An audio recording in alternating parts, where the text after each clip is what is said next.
I'm a go, I go, MIA. As long as get into it, get into it. Hey.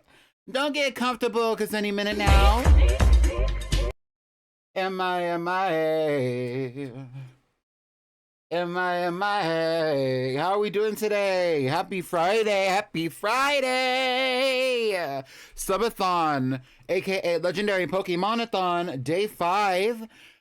We are finally coming back to the Paldea region to get into it with the girls.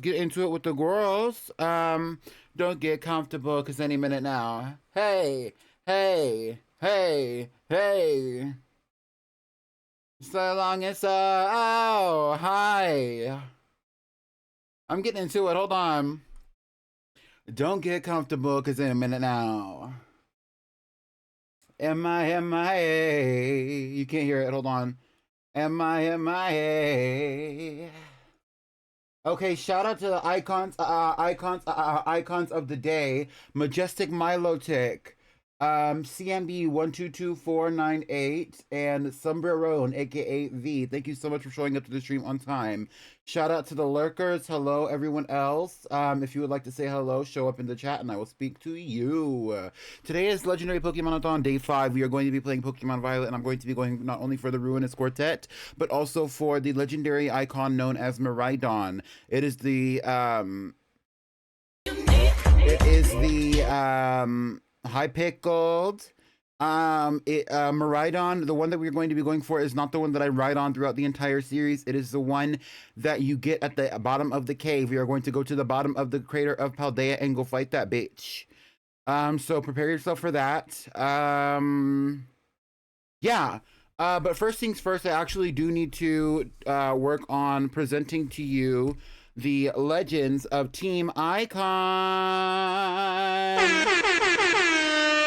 But before we can get to that, I actually need to work on the widget a little bit. So why don't y'all take this time to tell me, first of all, how are you doing today? And then beyond that, also tell me, what is your favorite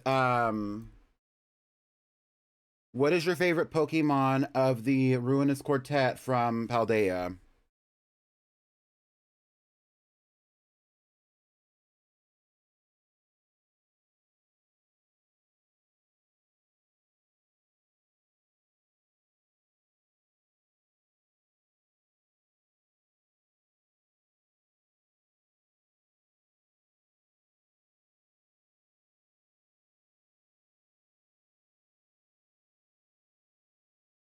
While I'm working on this cutely, it's going to take like 2 seconds.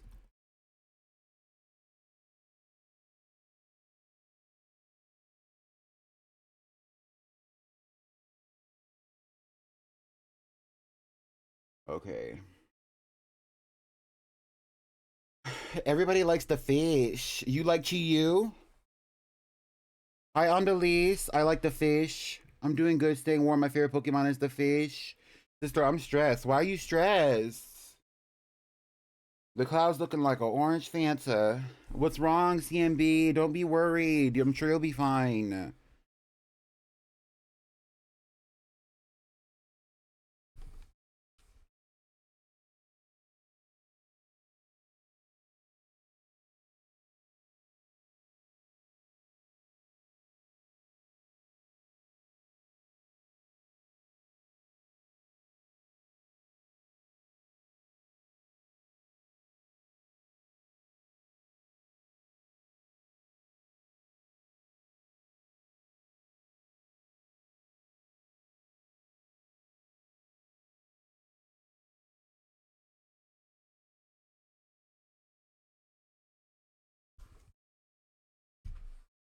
Hey, baby. Hey, hold on. 2 seconds. 2 seconds.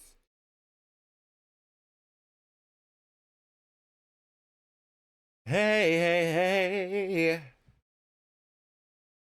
I did not mean to do that. Hold on. Okay. Here we go with the legendary Team Icon.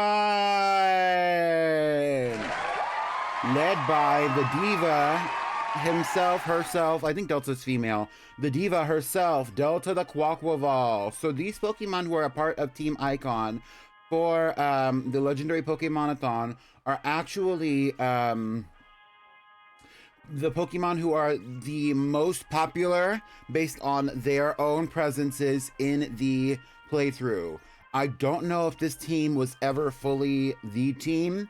I feel like a lot of times there were other Pokemon in the team depending on how it was going, but they all have the most longevity in the series, so they're the ones who got chosen to be a part of this team as we're going up in the for the Legends in Pokemon Violet. We have none other than the icon herself, Delta the Quaquaval. We have Hanky Candle, the Espathra, who is also going to be the leader of Team Lumina after we finish the legendary Pokémonathon, which is not happening yet. We have the icon Kyanite, the Lycanroc, who has evolved relatively recently, I must say. We have Mantra the Arboliva, as Comet says, that's my mantra. We have the icon known as Tamari the Tinkatuff. It's the Tinkaton, I'm sorry.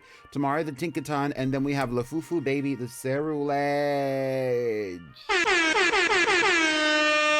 So, with that being said, we are still running the subathon. We have 13 subs out of the goal of 100, meaning that we have not reached any of the thresholds for the incentives that we are going to be getting for the subathon. But let's talk about those incentives before we get into the stream of it all really quick.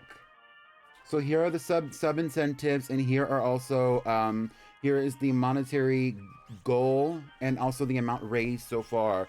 So far we have raised $368.43 out of the goal of $580.63. I know it's a high goal, but that would cover the shipping costs and that will cover a few extra expenses to actually get, and like the tax and stuff like that for the Switch. So that's why it's a little bit higher than you might expect it to be. But we have so far the community, based on subscribing and donations, have unlocked the Pretty Pink Playthrough Drag Race Simulator Season 2, which will be bigger and better than the previous one, trust. You have also unlocked the Ultimate Favorite Pokemon Picker stream from me, which might happen before the Drag Race Simulator, FYI. And then we have also unlocked the Marvel Rivals Community Day, where I'm going to be playing Marvel Rivals with the community for the first time. I have never played that game in my life, and I may or may not enjoy it, so I'm excited to see what it's going to be like. If you would like to see anything else, like the Roblox stream, if you would like to see DTI cosplays, if you wanted me to do Animal Crossing Island ratings or anything like that, now is your time to start sending in subscriptions or donations, and now is also the time for you to encourage your community members and other people in the chat to do the same thing. Once we reach our first 20 subs, I'm going to allow the chat to make a post on my Blue Sky on my behalf, meaning that y'all are going to be writing the words and I'm going to be sending those words. And I'm honestly at the point now where I want to see what y'all are going to come up with, so I want y'all to start donating subs. Please, please, please, please. The amount of money that is contributed to the overall donation incentive is based on what is sent to me either through PayPal or through my Throne. I prefer that money to be sent to me through my Throne specifically for the Switch 2 fund.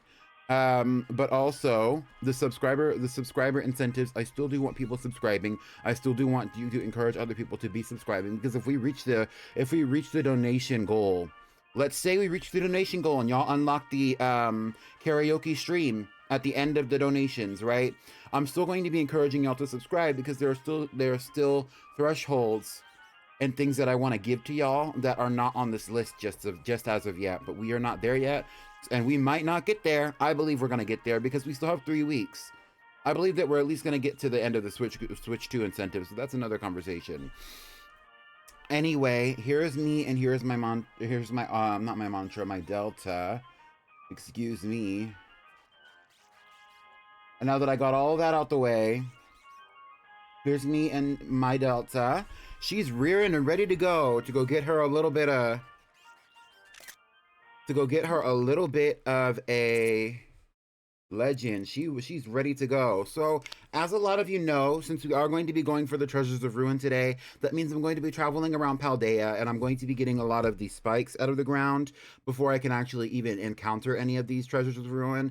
I'm thinking I'm going to do that after I get Miraidon, just so that way we'll have like a cute little moment with Miraidon, and then we'll go and get all the Treasures of Ruin. You know what I'm saying? Like in order. So bear with me on that. It's going to be a cute stream. I don't know if I'm going to get through all of it today, but I would like to get through at least some of it. So stick with me. You know, we got to do what we got to do. Type shit, type shit, type shift, type shift. Also, if you notice, I'm wearing a different outfit than I usually wear. Now that I have the DLC, because I've had the DLC for a while, thanks to the donations from some of the community members. You may or may not know who you are, because I do believe I posted about that in the Discord server when I got it. I changed my outfit finally.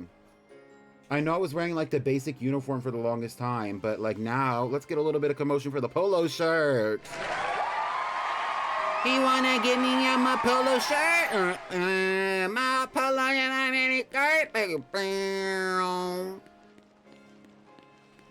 Anyway, that's all I have to say for now. So yeah.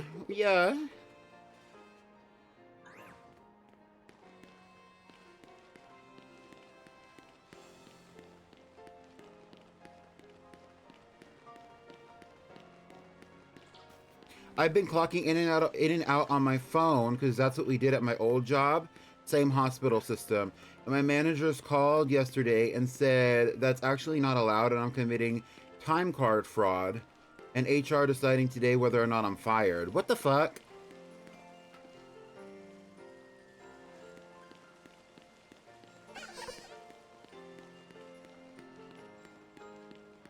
I agree, Pickled. It does sound like a skill issue on their part. Yes, Team Icon is full of icons!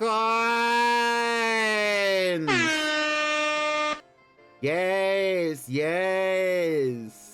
I was going to be really shady, but I'm a very mature and loving individual. Right. Alright, so first things first. We're going to the Great Crater of Paldea to go fight that Miraidon.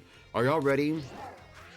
But before we go over there, let me check and see what do I have in my pockets right now. And what would I like to catch this Miraidon with? I guess that's the other question. I kind of low genuinely, I kind of want to use the quick ball, Bite Spinky. I kind of want to use the quick ball. I don't want to use a master ball. I kind of want to use a quick ball. What do y'all think? I kind of want to use a quick ball.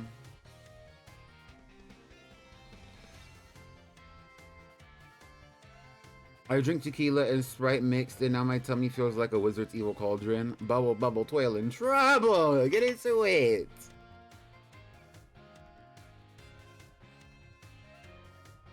I think I'm gonna use a quick ball. Let's go buy some quick balls. Damn, y'all drinking up. I know the winter storm is coming, girl, but y'all like, the snow is not here, and y'all are already locked inside drinking cocktails and stuff. I'm scared. What's going on? It's 2 o'clock in the afternoon. Y'all are up in here talking about y'all drinking tequila and pina colada. I'm sick. Not too much.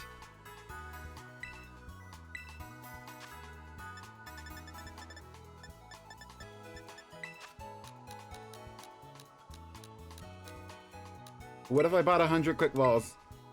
I haven't sold any of my... I'm sure that my treasure bag is probably full, because I have not sold any of the treasures in here. See, I got 31 rare bones. Watch this. I can make all the money back that I just spent on all those things right there. That 77k. Watch this. And there's the 25 right there. I'm right back to the same amount that I was before I bought any of those quick balls.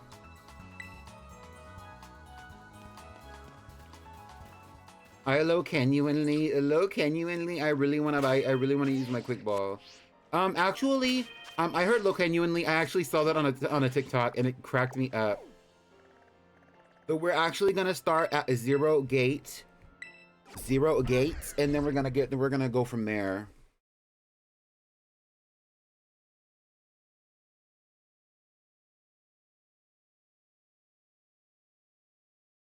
Is it too early to start drinking? No. If I started drinking in the afternoon, though, I would be asleep before the sun went down.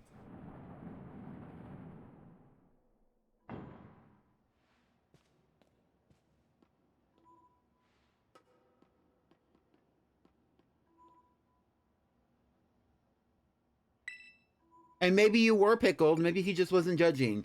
Okay, do y'all think that I should walk down to the bottom of Area 0, or do y'all think that I should just go to Research Station number 4 and get this started with? I kind of want to walk. I kind of, low-key, kind of want to walk. I kind of want to walk.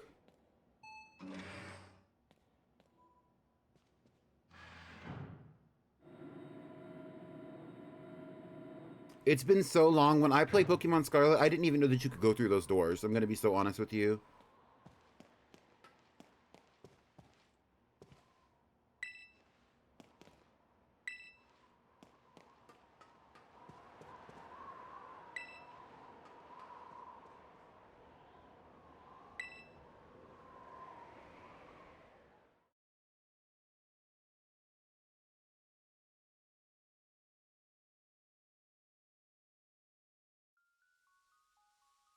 Low, genuinely? You think I should, like, walk? That's what I think, too.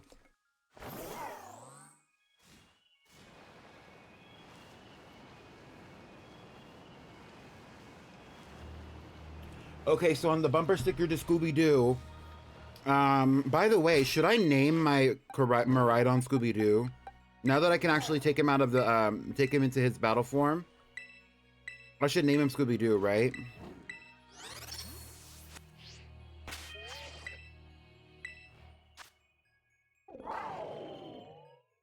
Like, why is his name still fucking, like, Miraidon? Like, that's literally Scooby-Doo. Like, that's literally Scooby-Doo. Like...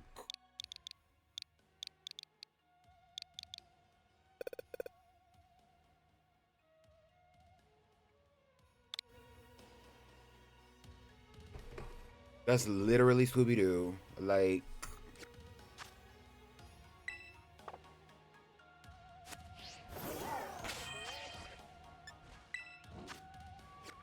No, let's get Delta back out of the boxes. I know she just took an L or whatever.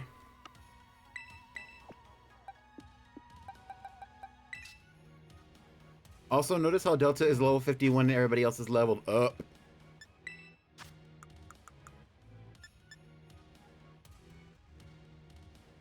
And I don't even have any rare candies. Delta's just gonna be kind of like, she's gonna be the background character girl. She's been out of commission for a minute. I only stop for shinies. I'm gonna have a hard time, because what if I see a shiny and I don't know it's a shiny?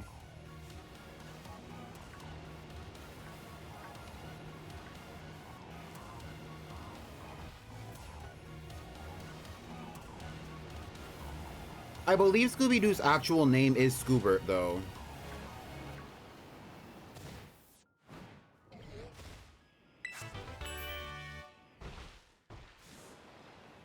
You named your Koraidon? Wait, V, do you have Scarlet or Violet as your actual, like, actual game?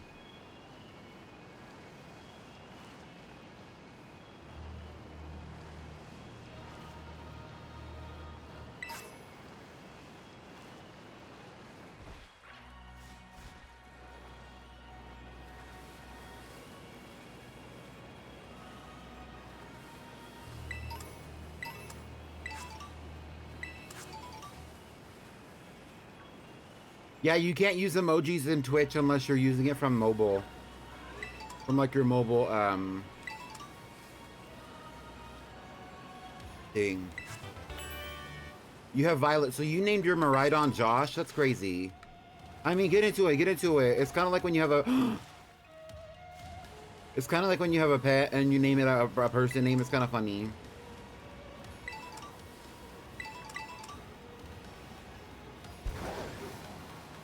Normally, I name my Pokemon like concepts, though. Like, normally it's conceptual. It's related to them in some way. Like who they are or what they do. Type shit, type shit.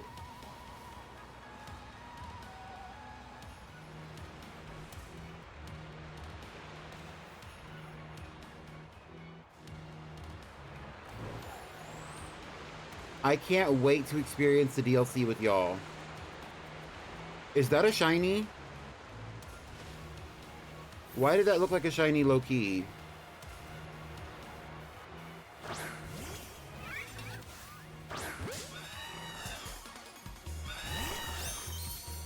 It's not. Okay, I had to make sure.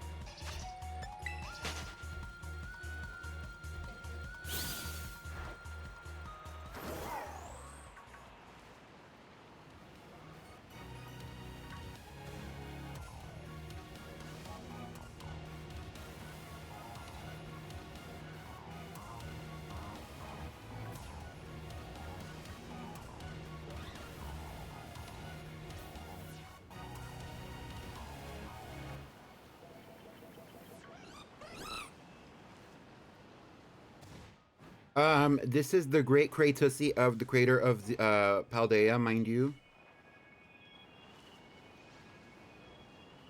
There's Raichu! I wish I could transfer in a Raichu to the, to Pokemon Legends ZA. That way I could actually make Peachy into the icon and the legend that she deserves to be by becoming a Mega Raichu X or Y. Do you think that Peachy would become a Mega Raichu X or a Mega Raichu Y? And if you don't know who Peachy is actually part of the first Girly Pop lock that happened on this stream. She's a Raichu though. She lives in BDSP currently. Specifically BD.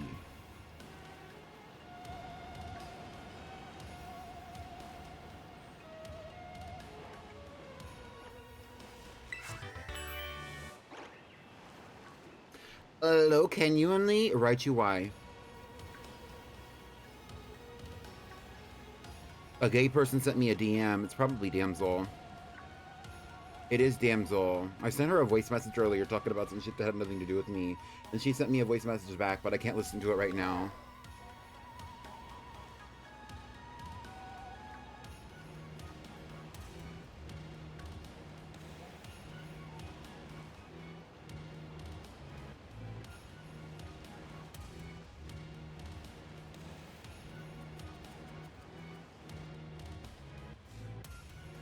What if I saw like a random shiny white Floette in Area 0? What if I caught the random shiny white Floette in Area 0 and then named it Aria 0? Hold on, hold on.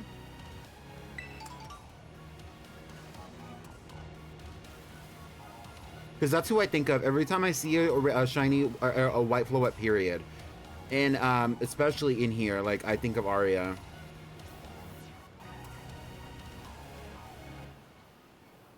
Because that's icons doing what? Seeing icons. Right, right, right. Do y'all remember the shiny hunting bingo? We should do another one of those. I was thinking about it. That would be a really fun thing to do, actually, to set up another shiny hunting bingo, especially after I got a Switch 2. That would be really fun.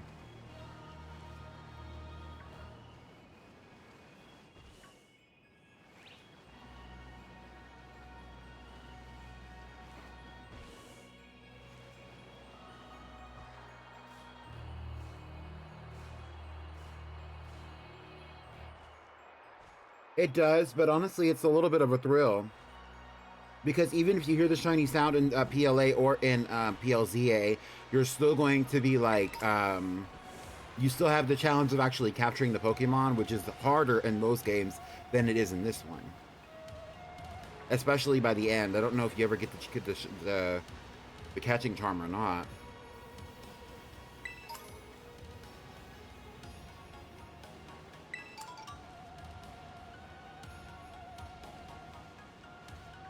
Look, it's Pommy.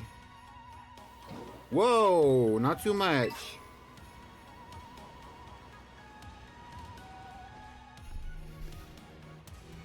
That would be a great stream. What would the theme be? I guess it depends on when I do it. I would love to do one for like, I don't know, for like Valentine's Day. Or we could do one for like springtime and do a bunch of different, like a bunch of flowery Pokemon or springtimey Pokemon. Something like that. That would be really fun, huh?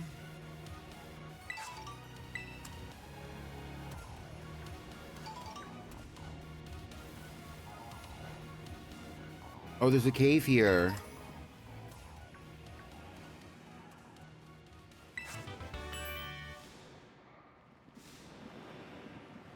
And the bingo card is somehow a box of chocolates. Write that down, write that down!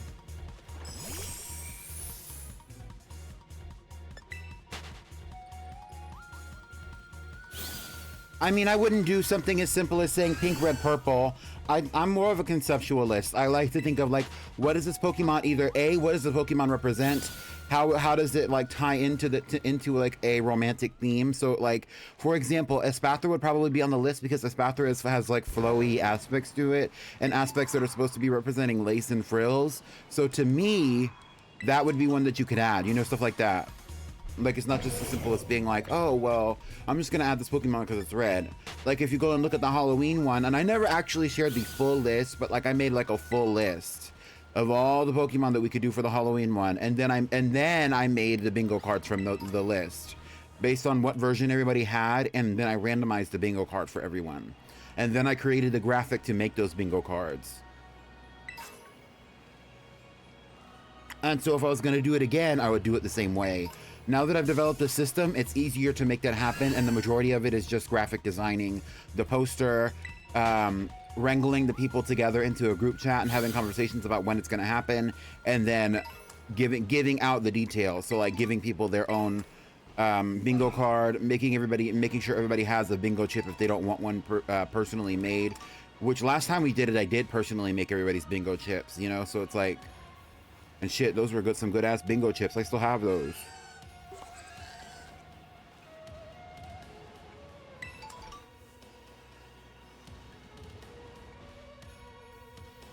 I do think that Fawn's bingo chip was the best one, though. Like, that was my best work, low-key.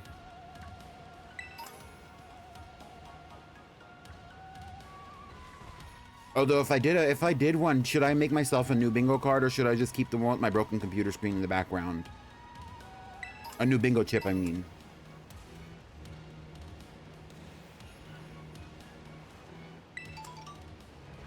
It's a shiny Pokemon advent calendar at this point. That is a good idea too, actually. I don't know what Pokemon's going to be looking like in December, but that's a really good idea. Can somebody go and put the shiny Pokemon advent calendar in the suggestions channel in the Discord for me so I'll remember it?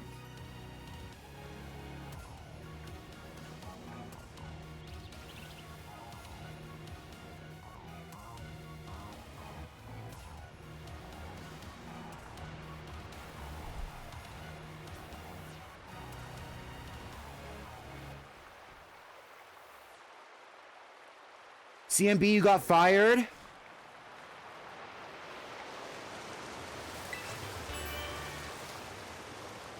Girl. What the fuck?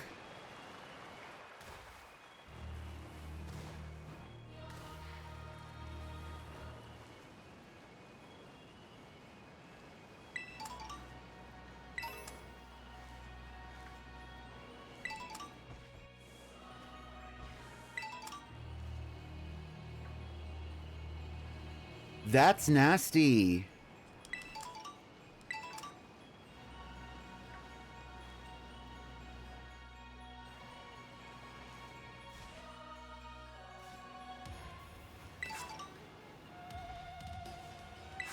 Oh my God.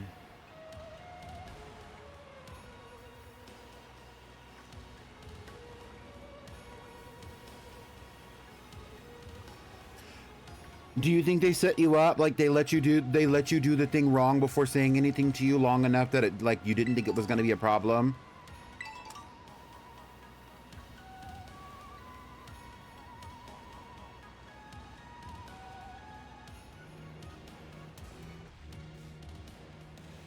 Yeah, that's what it sounds like, CMB. They were looking to get rid of somebody.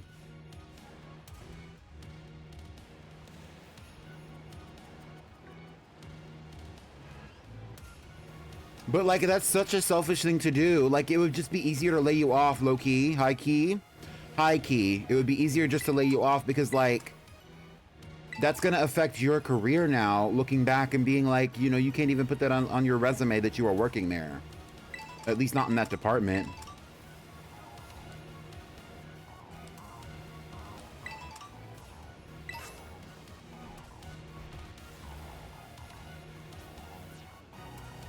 Oh, so they were talking about it? Girl, get you a lawyer. Hold on. Not too much.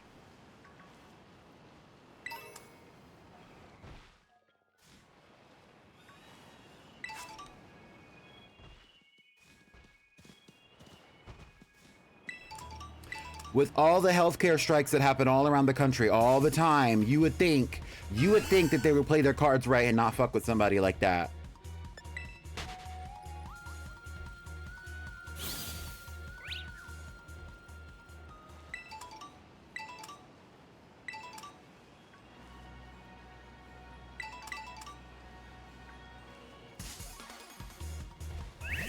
I need to do some raids in this game. So after today's stream, I'm probably gonna go into the you know, I always make big promises about what I want to do. But at some point, I'm gonna do raids in this game. I would love to do raids with y'all if y'all would like to do raids with me, whether it's raids in like event raids that they're doing or anything else. I would love to do raids with y'all if y'all would like to do raids with me. So if you would like to do raids in Pokemon Scarlet and Violet with me, I can set up an event where we can do that in the future. Maybe tomorrow after Cartoon Weekend, for example, or even today after stream. I don't think I'm going to be super available today after stream, especially because there's going to be an episode of RuPaul's Drag Race coming out later. But I might have a little bit of time directly after stream. However, I can't make a promise like that. Because y'all know I'd be tired, and I'll get out here. I will get off of the stream and turn around because my desk is on the other side of the room from my bed. Get on my bed, scroll on my phone, and not exist for multiple hours at a time. Or sometimes, depending on who it is that I raid, I'll sit in the person's raid and watch their stream. Or we'll raid somebody and I'll lurk in their streams while they're having a conversation with y'all, mind you.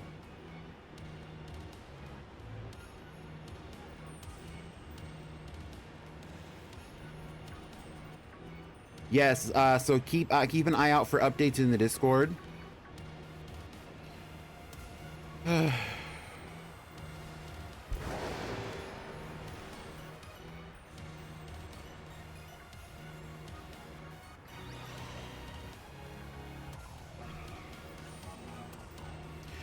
CMB, are you looking into like the whatever it is, the code of conduct or whatever agreement that you have with them about your behavior? Because if their termination process of you doesn't go along with their policies, you should be able to call them out on that, right?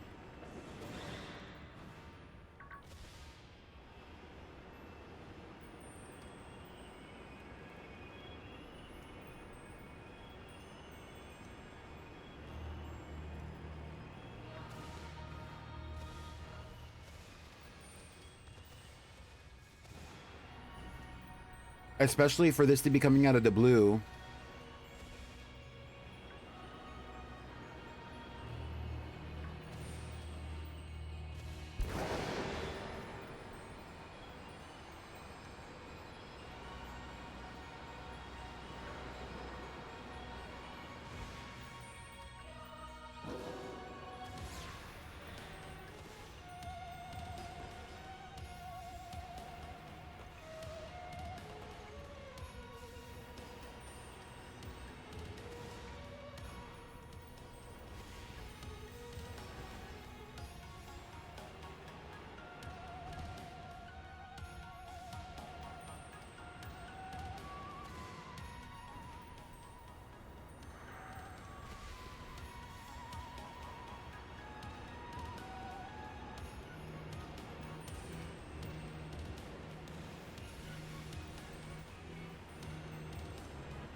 All right, y'all. We are just about down here at the Miraidon. I think it's on the top of this ramp, actually.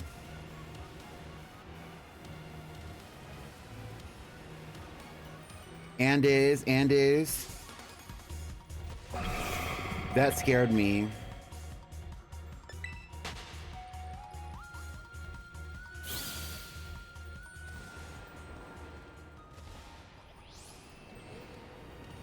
Girl, why she got her people up here waiting for us?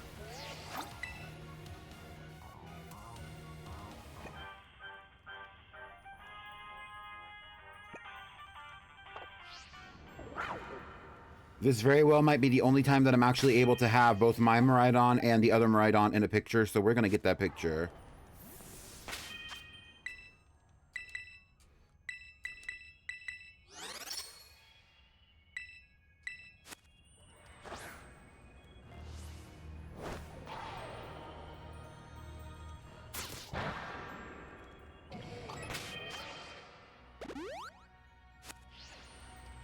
Come on, Scoobert.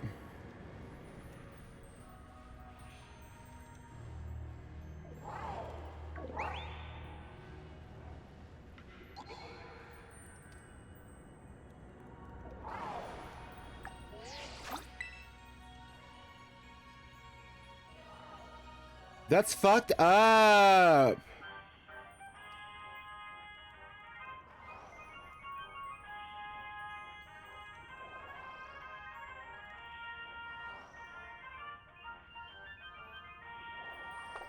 No, because like because now they're actually playing with like your life. They're not just saying like, oh well, you did this one thing that was wrong based on a misunderstanding, which is what it is. But then now they're actually fucking around with your career, and you're a young person, and for a lot of people this is a lifelong career. That's fucked up.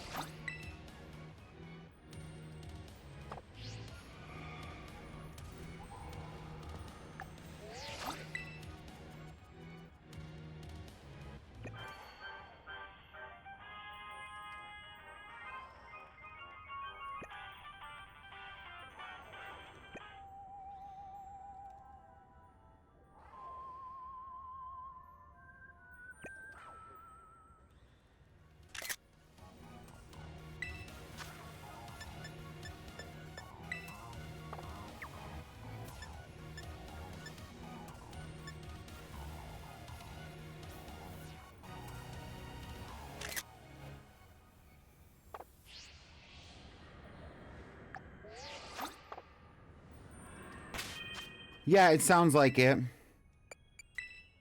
For sure. I'm sorry it happened.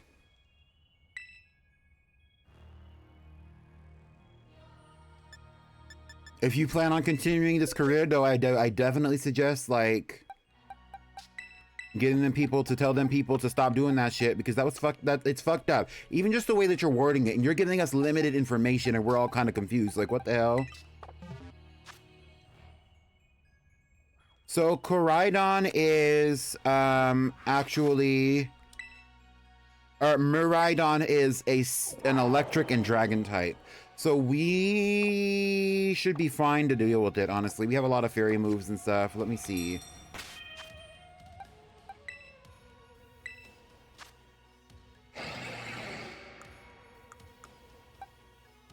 Yeah, we have a little bit of fairy typing on the team for sure. And I don't want to take it out, though, so...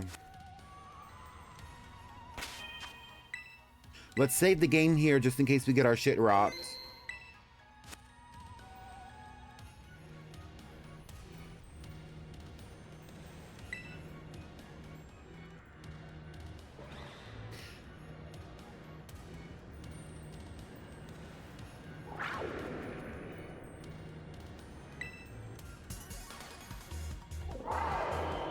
Oh, the music. Get into it.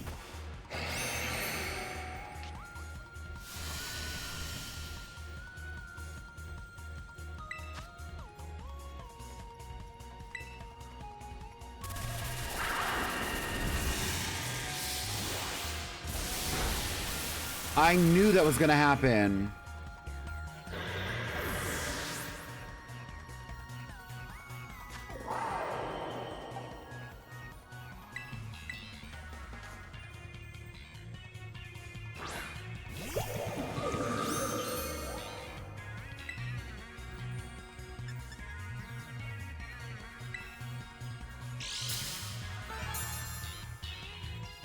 I agree, CMB.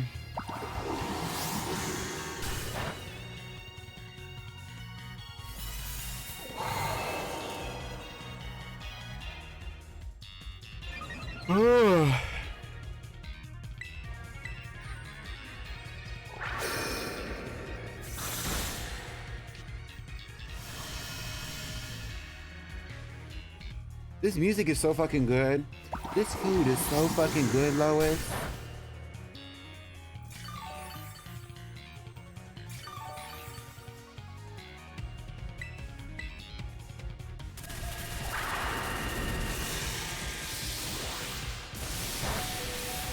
Mantra tanking that shit. Hold on.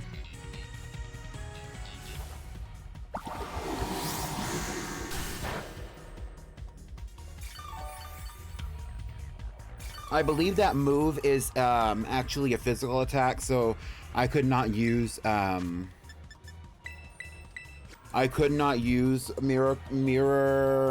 what is it? Not mirror coat. What is it called? Mirror shot, mirror move, whatever the fuck it's called, if I wanted to, but girl, it was tempting.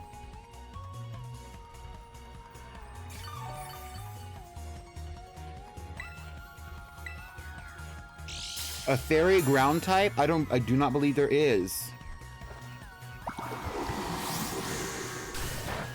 But we're not trying to defeat it, we're just trying to lower it enough to capture it.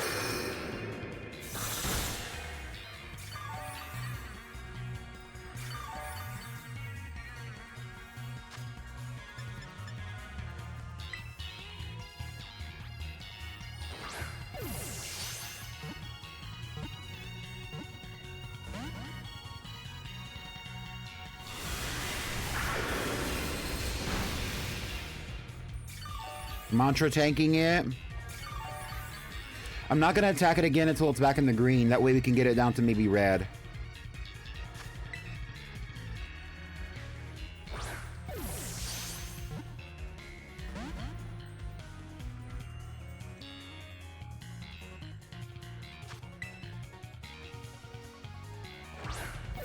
A ground ghost type, a ground fairy type, or a ground ghost type would be good too because it knows hyper beam.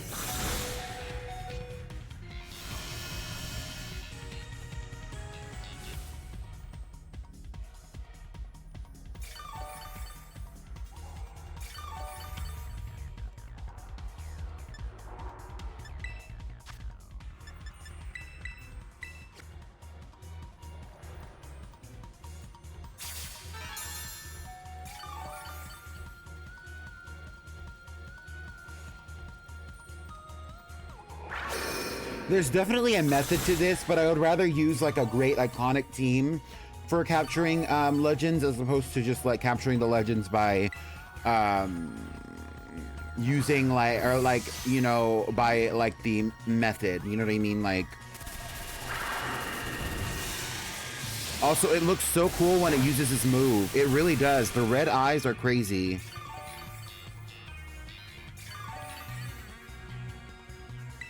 I love how it's basically like a cyborg.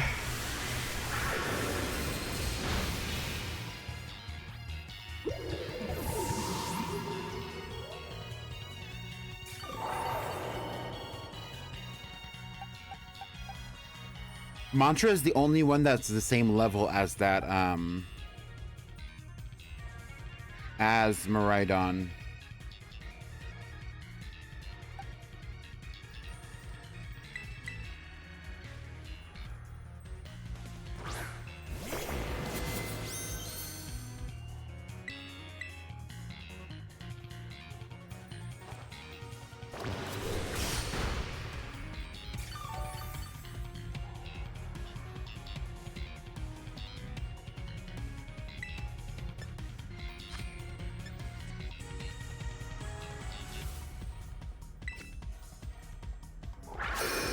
Not power gem. Girl.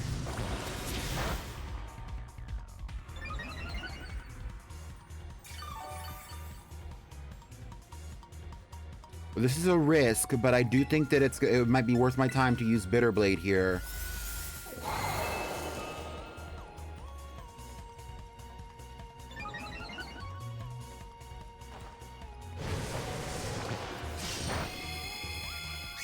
I just gotta be careful because I don't want to knock it out.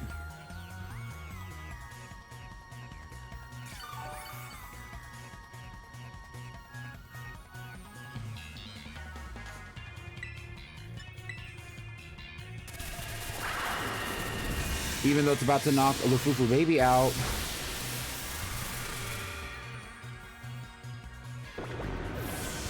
Miraidon don't play, but it's not very intimidating, but it don't play.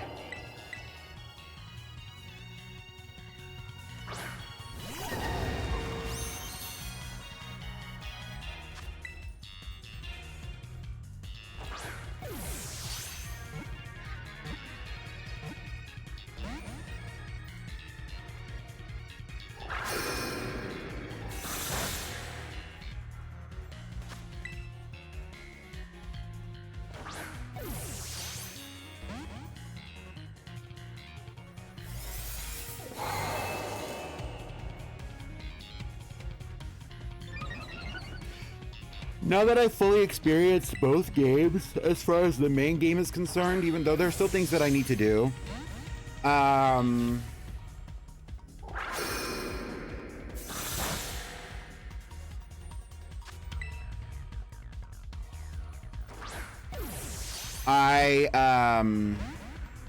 I think I prefer Koraidon to Miraidon.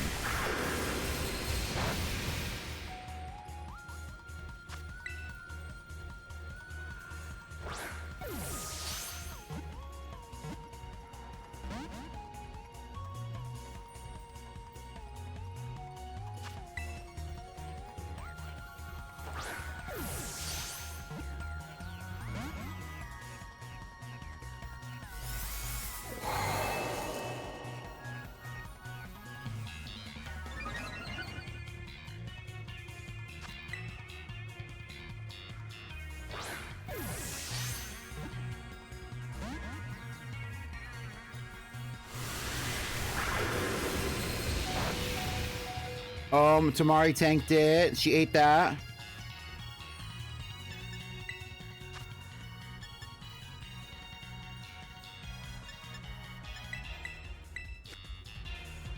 Hi, Haru!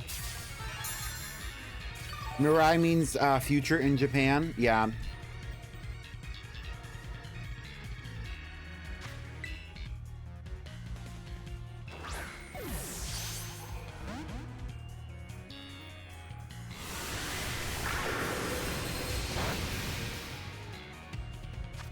How are you doing, Haru?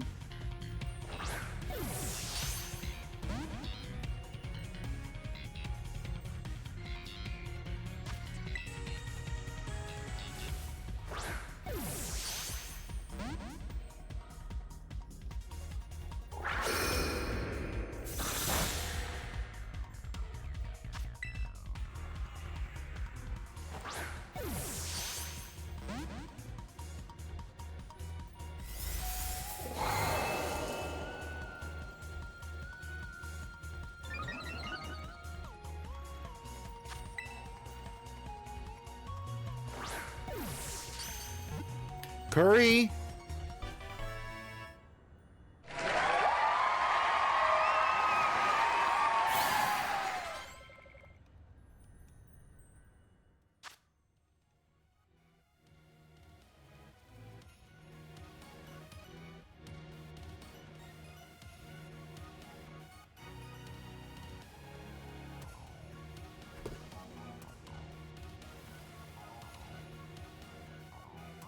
What I was gonna say was curry sounds really good. I hope that you enjoy it, Aru. Number 400, Miraidon, the Paradox Pokemon, an Electric and Dragon type. The Ultimate Mode. This seems to be the Iron Serpent mentioned in an old book. The Iron Serpent is said to have turned the land to ash with its lightning. Miraidon, the Paradox Pokemon.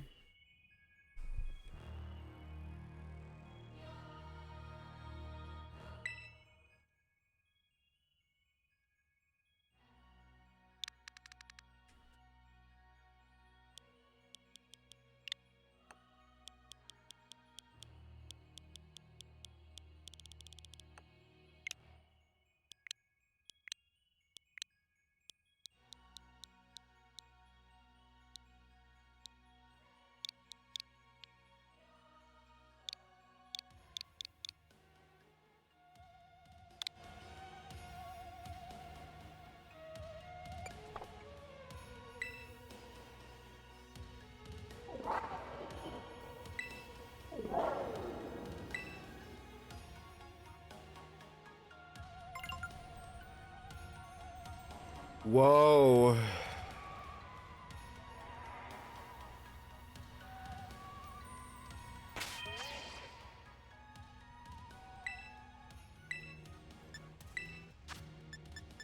It is giving Tokyo Drift. We should have named it.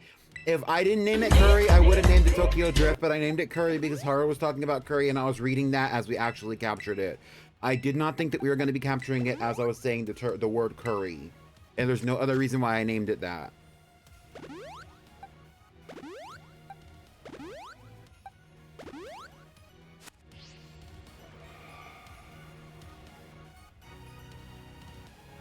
We're gonna take this moment to post about this on my Blue Sky.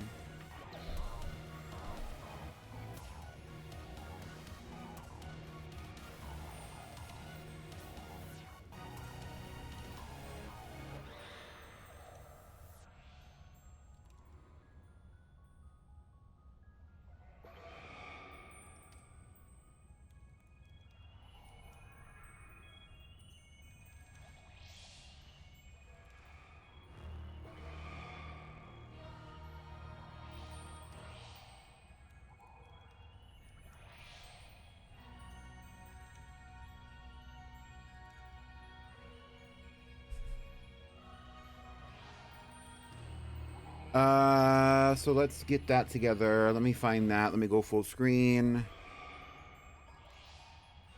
Let me protect you all from seeing what's going on my Discover page. Window capture, Blue Sky. Here we go.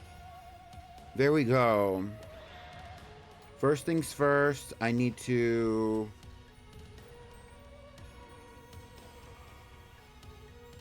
actually save that picture that I took of both Miraidons.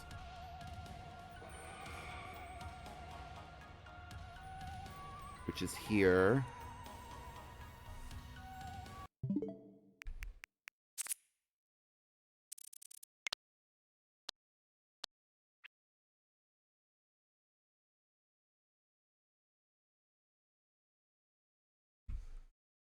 Okay.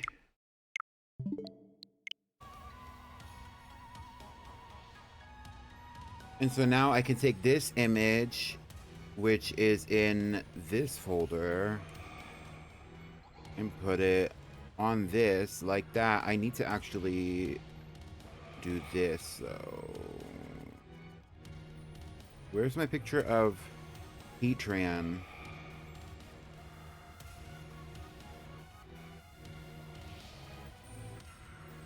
So far, just in case you didn't know, we have Xerneas, Yveltal, and Zygarde.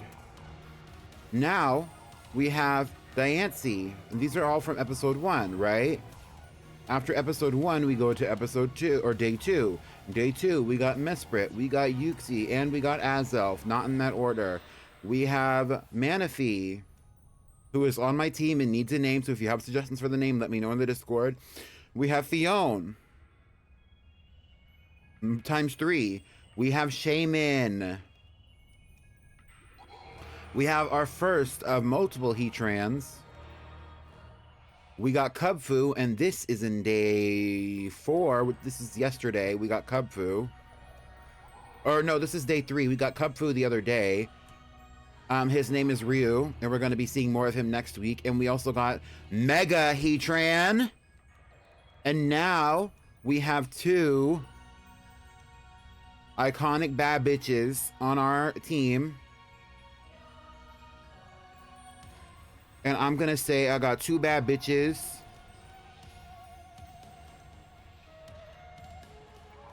And they both gay.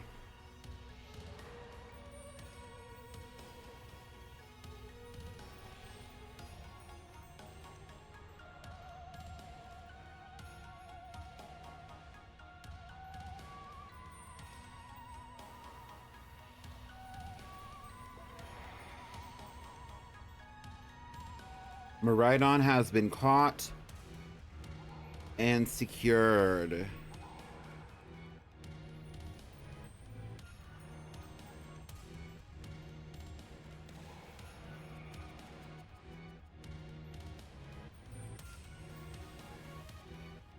Is there a motorcycle emoji? There is. I got two bad bitches and they're both gay. And mind you, as I'm saying that is when Damsel pulls up. Clock that. Thank you for the shiny luck. Look at my Miraidon. I got two of them now.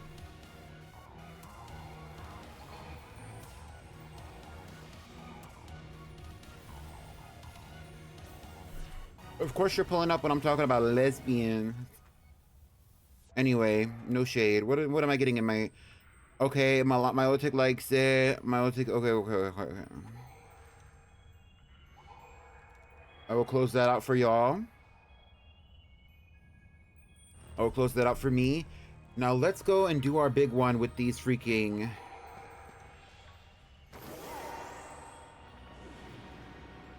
With these stakes. Let's get out of here. Fly away now. Fly away now. Fly away.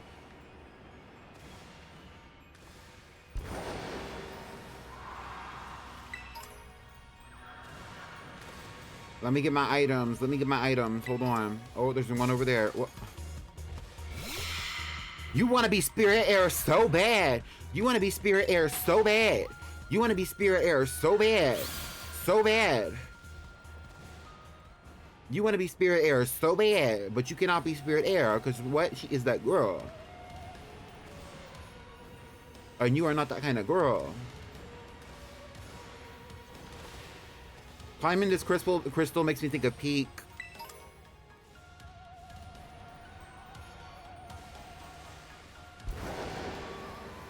There's a little hidden room that I want to go into first to get the items. You commented on my post? Period.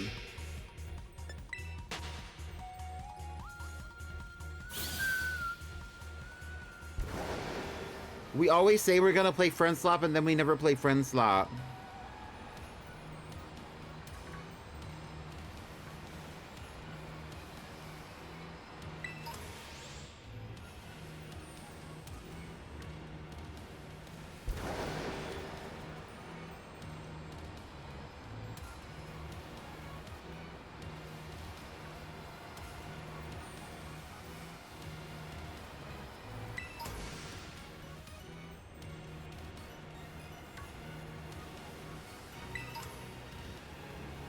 Sometimes we play Friend Slot.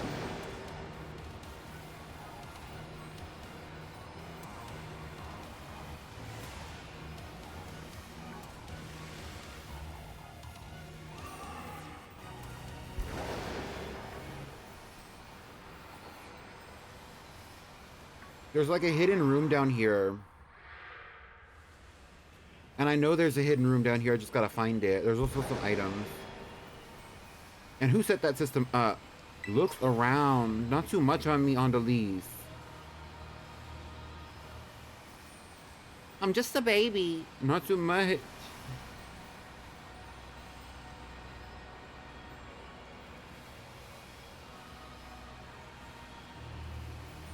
Because I will. Don't trust me when I say, hey, by the way, after stream we're gonna do X, Y, and Z. Don't trust me because I will get in my bed and disappear. And be off the face of the internet for a solid 3 hours, and then pop back up at like 10 p.m. and be DMing Damsel like, girl, I want to play something so bad.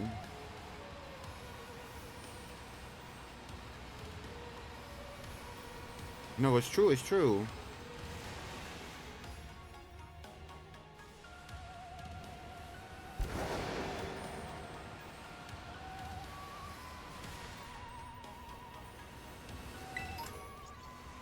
There's no Pokemon in here. I thought there was like a Pokemon that was supposed to spawn in here.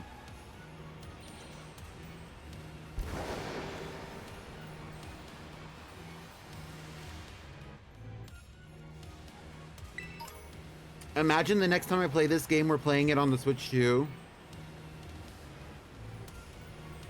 Okay, well, we're only about an hour in stream, so we have plenty of time to go get some steaks and go catch some baddies. Who should we go for first? I think we're gonna go for Wo-Chien first. Wo-Chien is the slug.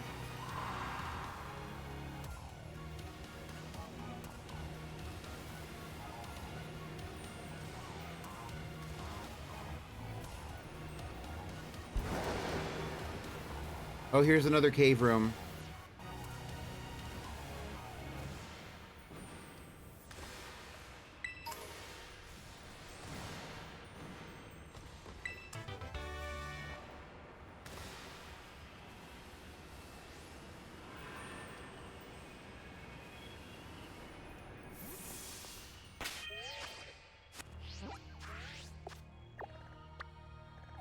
If we're gonna go for Wo-Chien first, Wo-Chien is actually in this area of the region, I believe. Like it's in the first sector. They're actually separated in sectors.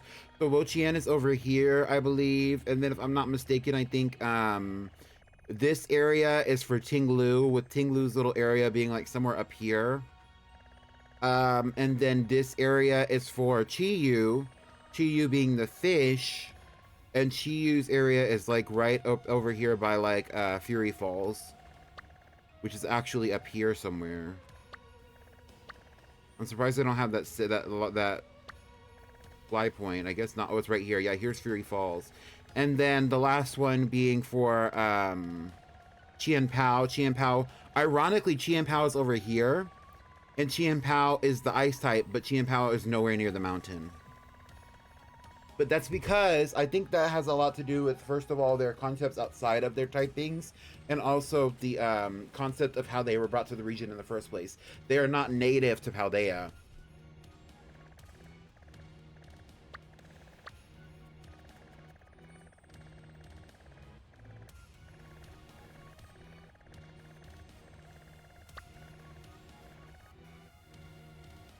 Let's just start over at Cortondo.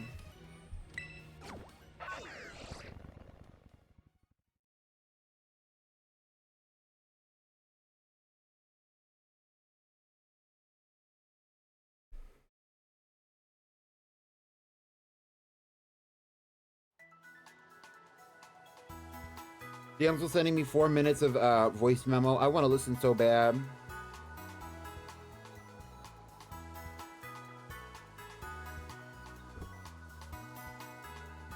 Guess who is native to Paldea? Guess who's native to Paldea? Fido!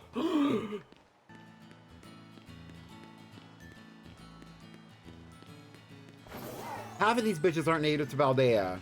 We don't even actually know. We actually don't even really fully know.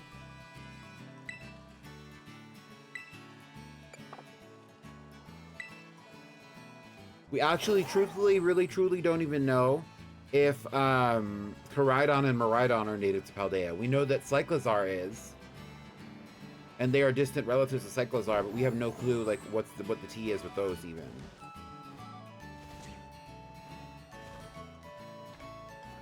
I want a bathtub of quesadillas. I had a quesarito yesterday. It was good. I spent my last $10 on it. It was not $10. About like 5 things from Taco Bell. Me when I petitely put an AirPod in so I can listen to Damsel's thing while I'm looking for these these steak locations. Me talking to y'all about these about me and Damsel's things. Also, Milotic, I like your new PFP on Discord. This is pretty.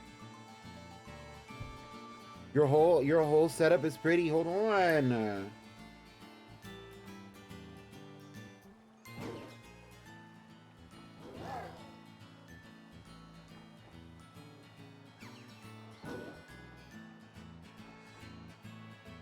You bought McDokies today?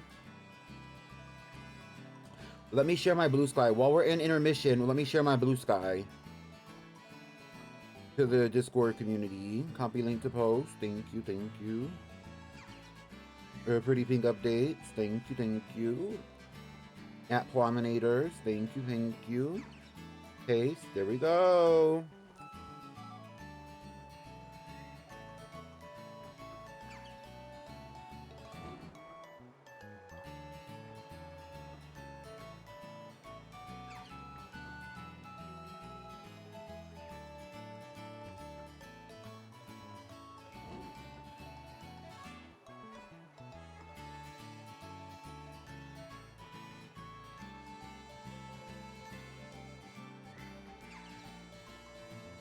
I don't know why sometimes it'll make like a little it'll make like an embedded post and sometimes it won't. And I hate that because what do you mean? What do you mean you're not showing off what I sent in the picture? Like that shit was funny.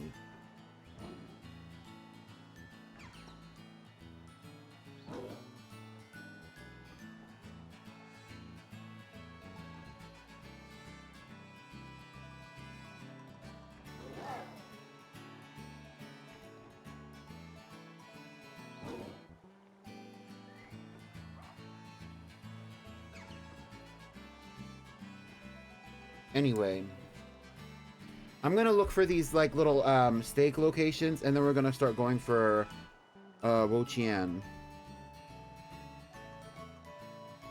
Oh, thank you for the boost, Milo Tick. Clearly, you just got some Clearly, you just got some nitro.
Okay, so here are all the locations. I have a whole map.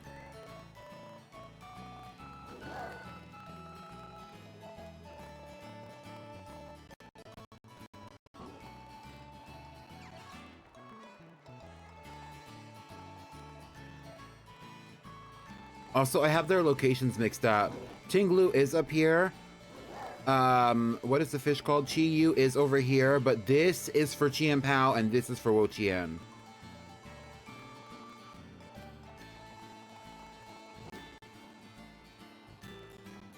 Hi, Sublink.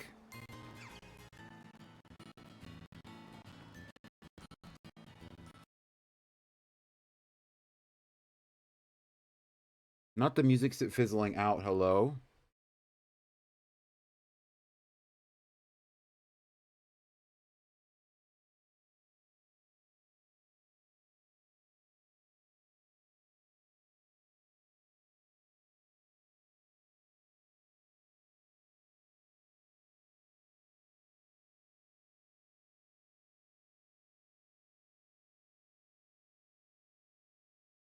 Where's the audio? Hello?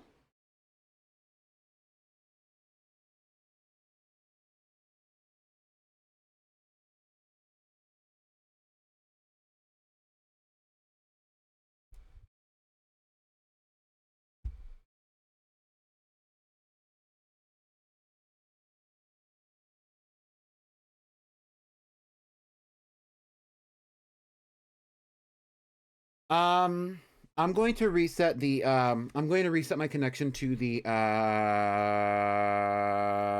what is it called? My capture card and see if that will work cuz normally that's what happens when like the capture card when the audio disconnects like that.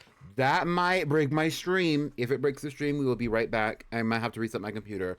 I will let you know. But I want the audio to the game. So, yeah. That's what we're going to do. Wish me luck.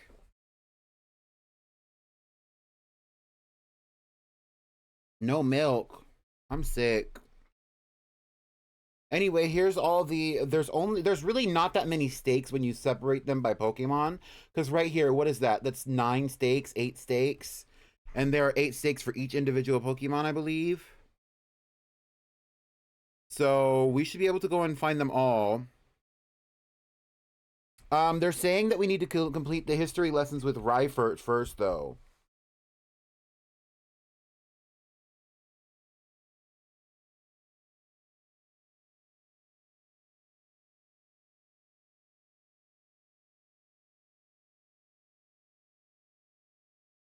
The way there's still no audio? What the fuck? Okay, well, let's try it this way. This is normally what gets me, y'all.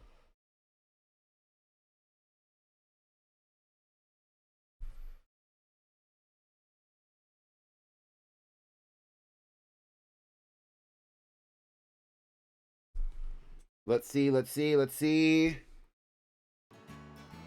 We have audio! That's T.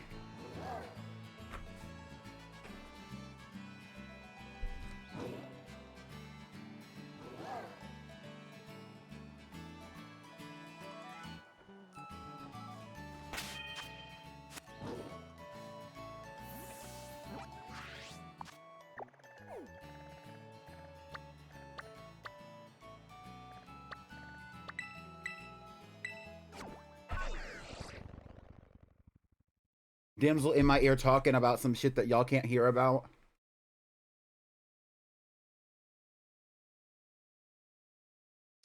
This is so messy, Boots.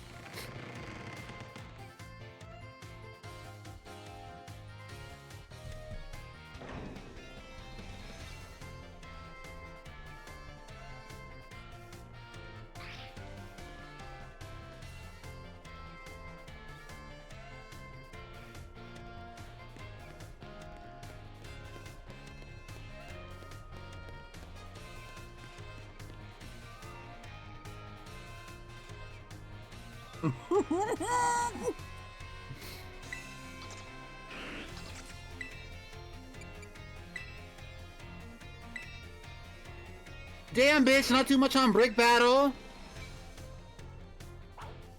Not too much on Brick Battle. Damsel's over here talking shit about Roblox Brick Battle. I'm fucking sick. That's my shit. Not too much. Like, I don't even play that all the time. Like, don't.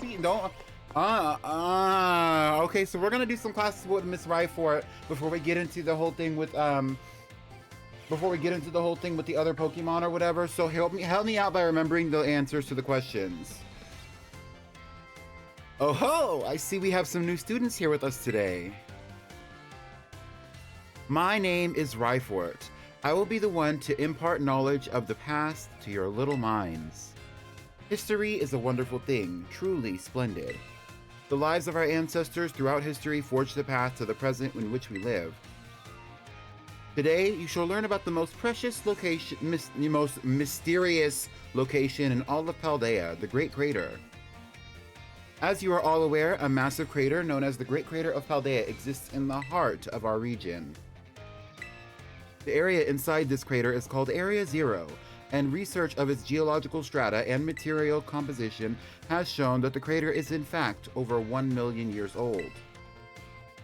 It was long believed that a certain something rested at the bottom of this mysterious crater. Aha! Perfect timing to make eye contact. Young Pommy, answer me this. What exactly was believed to rest in the depths of the Great Crater inside Area Zero? I'm smelling something. Maybe it's my shirt. My shirt smells like Gain. Treasure.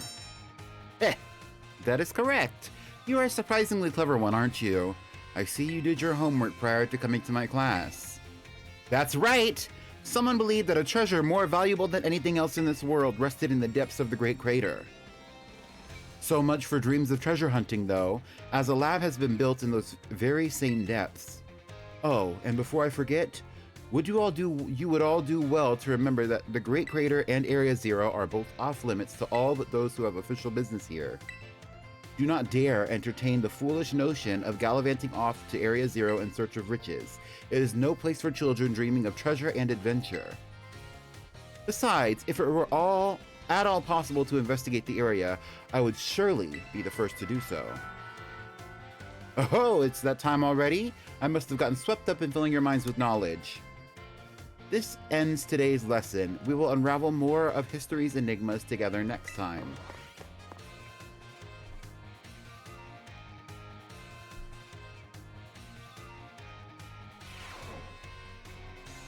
Damsel, wait, you're pregnant?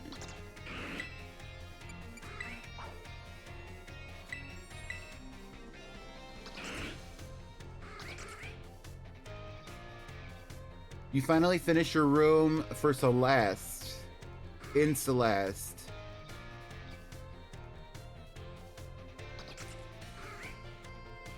What was your theory, Sublink?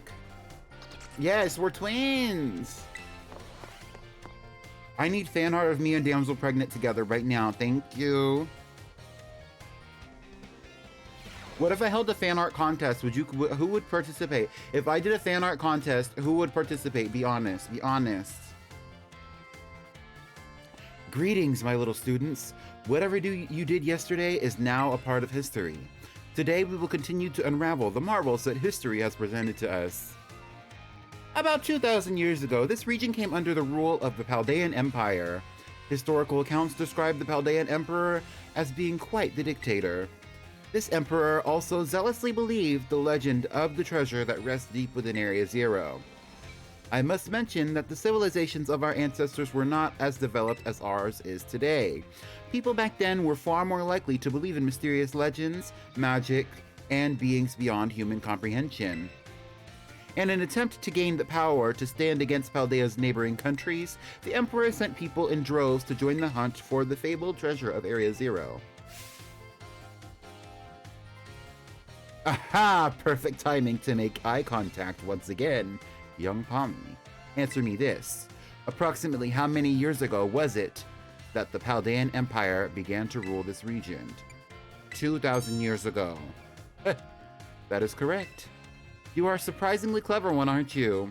I see you're listening intently to my lecture. The answer is about 2,000 years ago. That is when the great era of exploration began. However, it is said that not a single adventurer sent out by the Emperor ever reached the depths of Area Zero. Was it the punishing journey itself that barred their way? Or perhaps some unknown creature? The resounding failure of this great era of exploration almost certainly heightened the air of mystery surrounding the crater. Oh, what I wouldn't give to explore Area Zero in its untouched state at that time. I suppose I can only hope for the swift invention of a time machine. Oh ho! Is it that time already? I must have gotten swept up in filling your minds with knowledge. This ends today's lesson. We will unravel more of history's enigmas together next time. So this is what the classes are like in Pokemon Scarlet and Violet in case you never took them, which at this point, if you've never taken them, especially if you got the games upon release, you're crazy for that. But also, you do benefit from doing all the classes. They give you items, and they also, if you do some of the classes, they'll also give you Pokemon. None of them might be super valuable, but if you were to want, for example, a Berserker in Pokemon Scarlet and Violet, you would take the classes. One of the classes that you would need to take, though, is actually, I think it's languages. I'm not sure, but one of them you take and you get a Galarian Meowth. Among other things. Yeah, exactly, CNB, and that's what you should do. Thank you.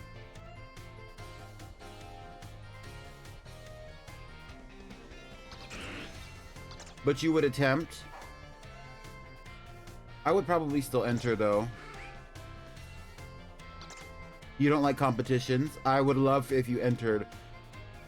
The crater is over 1 million years old, meaning that the war in Kalos was not with Paldea that caused the Great Crater. Not that it ruins the Eternatus theory at all. Yeah.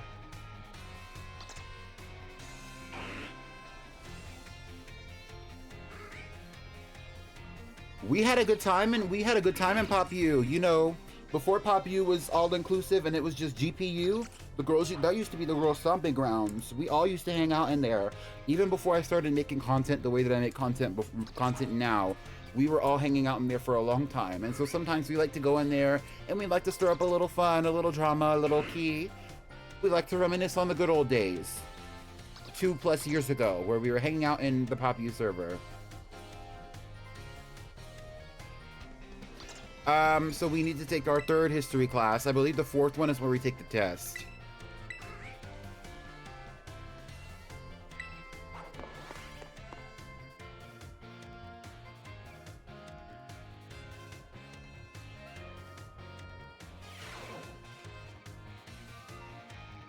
Greetings, my little students. Whatever you did yesterday, it is now a part of history.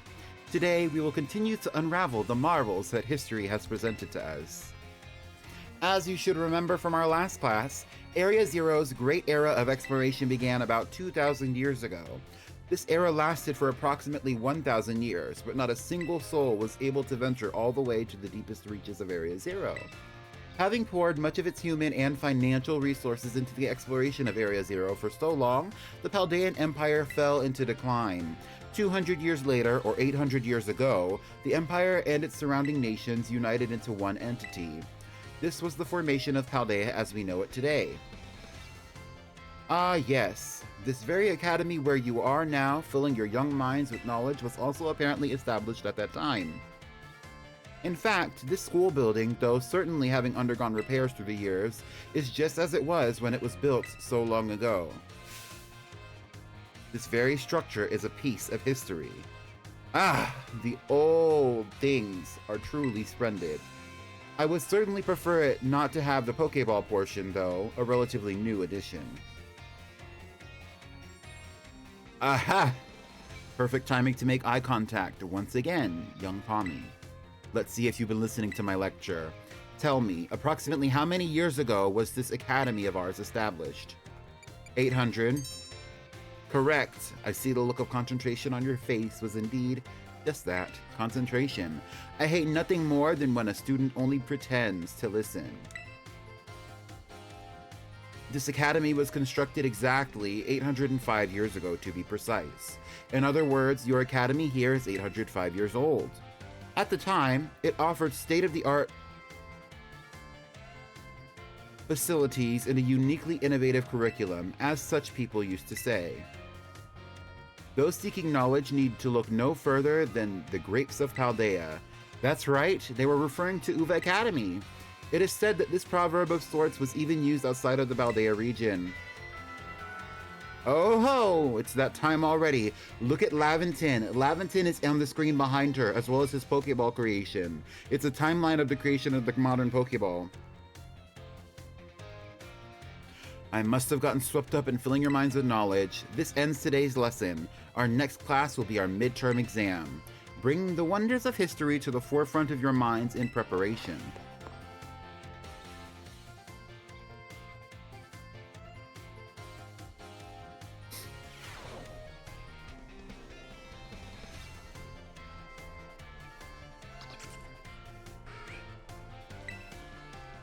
Ivy, welcome back. You just missed the history lesson, but we're here for the midterm.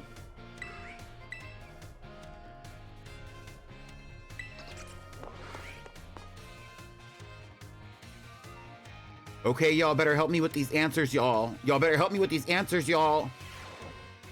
Greetings, my little students. It is time for our midterm examination.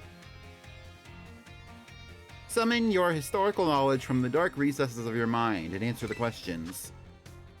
What is the name of the geological formation in the center of the Paldea region? A.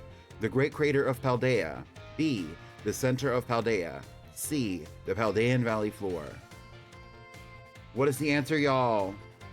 Oh, Damsel says A. Is it A?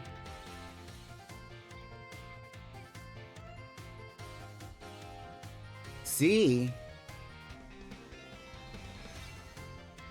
B. C. Y'all trying to get me fucked up. It's A. What was long believed to rest in the depths of Area Zero? A. A mysterious Pokemon. B. A school. Or C. Treasure. Based on what Rhyfort says, it would actually be A and C. However, the right answer is treasure. How many years ago did the Paldean Empire begin to rule this region? A. Approximately 1,000 years ago. B. Approximately 2,000 years ago. Or C. Approximately 3,000 years ago.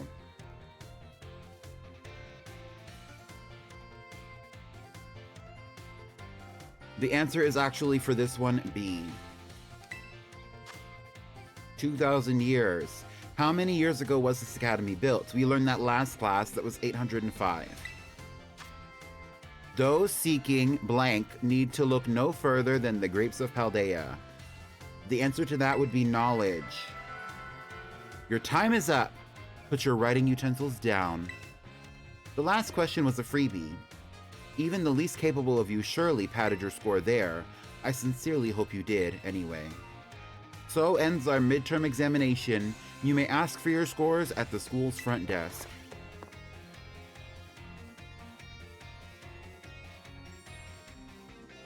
If you would like to read more upon the timeline of Pokemon history as observed through the games and information that we were to gain about the games, as well as the Pokemon universe, there is information about that specifically on Bulbapedia.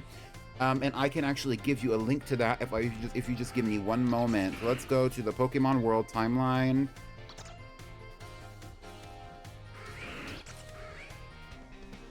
And it is right here on Bulbapedia. It says History of the Pokemon World, and I will put it in the chat for you all, just in case you want to read it. It's an interesting read, especially because it gives you a full in-depth timeline. It also talks about the time span within the core series games.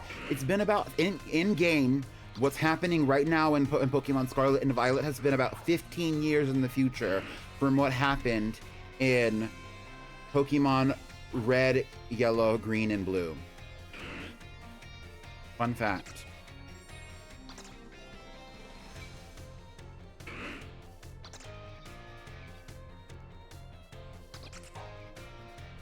But that's an approximation, considering that we really don't know this information to be true. But follow that link and you can see more about it and form your own opinions, because a lot of it is fan theory, unfortunately. I got 5 out of 5 questions correct.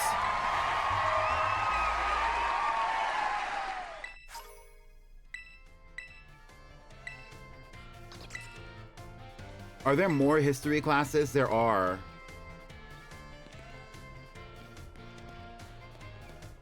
There are more history classes. I'm not trying to do all these history classes right now.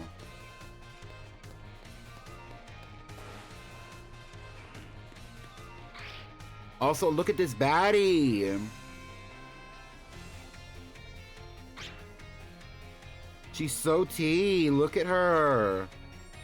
I wish we could go with you right now.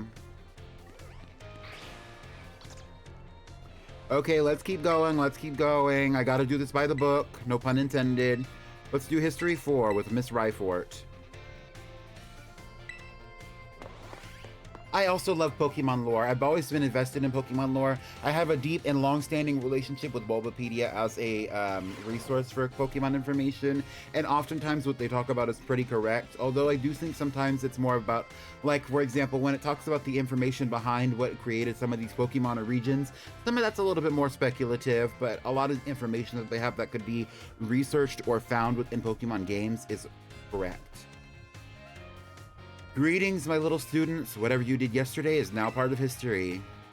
I was hoping to continue unraveling the marvels that history has presented to us today. However, I imagine your ability to concentrate has been spectacularly derailed by the midterm. I suppose changing things up for fun and variety may be a good idea every now and then, so allow me to tell you an old fairy tale that has been passed down in Paldea for generations. Once upon a time, there was a king who very much enjoyed collecting treasure. He was particularly fond of treasures from other countries. One day, a merchant from the east heard rumors of the king and came to meet him. The merchant laid out 4 treasures in front of the treasure-loving king. The 4 treasures were as follows: a vessel, a sword, a set of tablets, and a set of beads. Seeing such rarities before him, the king leapt for joy. He showered the merchant with gold coins and claimed all 4 of the treasures for himself. Aha! Perfect time to make eye contact, young Pommy. Answer me this. I said one of the treasures was a set of tablets. What do you think these tablets were? A set of wooden planks for writing on. Correct! Your daily pursuit of knowledge serves you well. These particular tablets were wooden and used as a writing system for the East in ancient times. As you may know, they fell out of popular use as paper became more universally available. For the king to consider these paper substitutes treasures, they must have been of superb quality. That, or perhaps they had some amazingly profound teachings written on them. So, the king obtained these 4 treasures, and on that very night, it is said that a terrible disaster rained down upon his castle, reducing it to rubble by dawn. Oh ho! It is that time already. I wasn't done with my story, but alas, so ends today's lesson. If you are interested in how the story ends, you may come to see me outside class hours.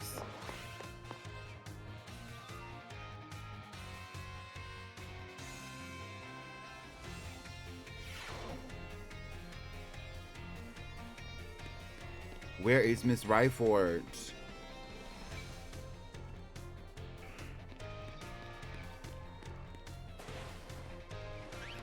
Oh, I thought this was Arvin from a distance.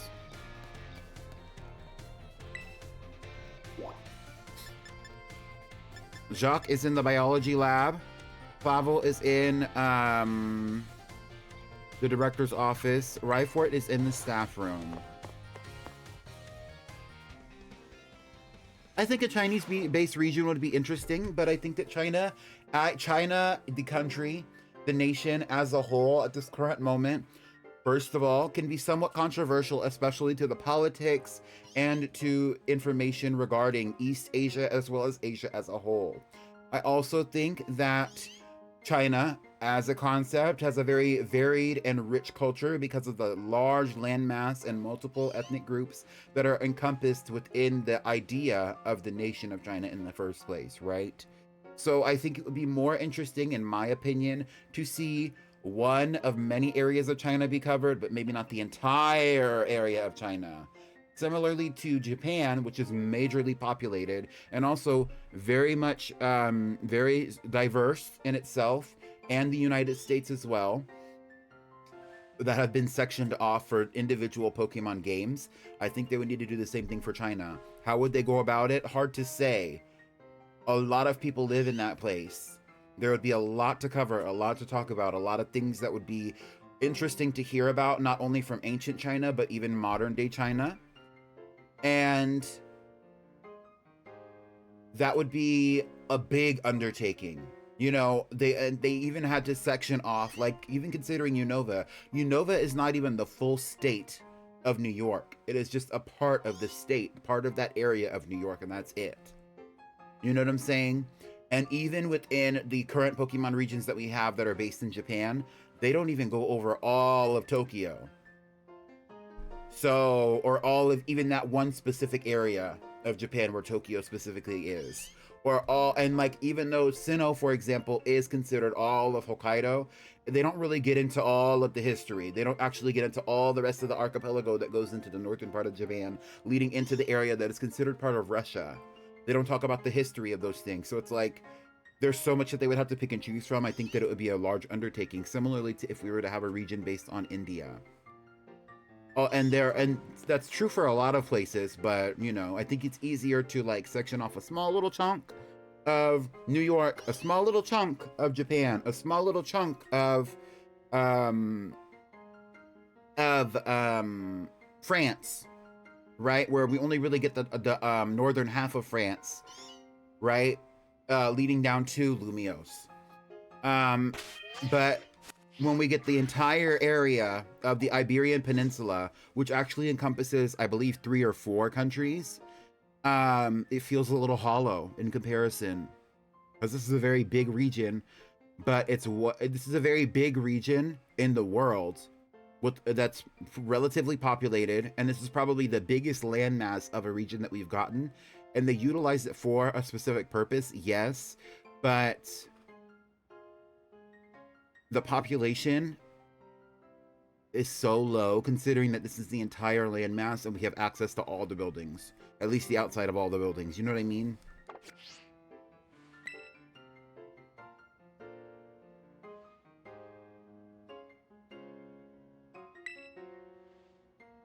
The way you conduct yourself in my class and the answers you give to my questions, I admit they pique my interest. You are quite the interesting pupil, I must say. Tell me, Pommy, given a chance, which do you prefer? Things of the old or things that are new? I like older stuff. So you prefer things of the past, do you? The potential I saw in you was real after all.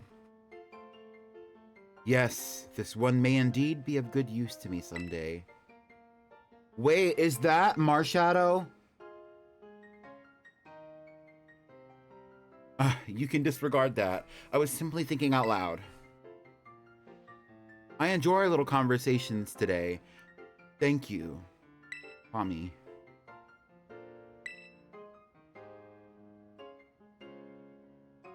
Is that Marshadow? I think that was Marshadow on her hairpiece.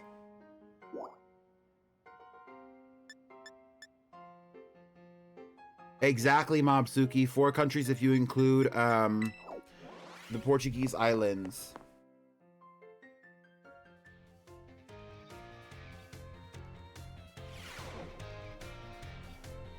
Exactly, and that is why that's actually the story of the Treasures of Ruins. They represent the Treasures of Ruins specifically represent a long-standing history between Spain and China specifically, among others.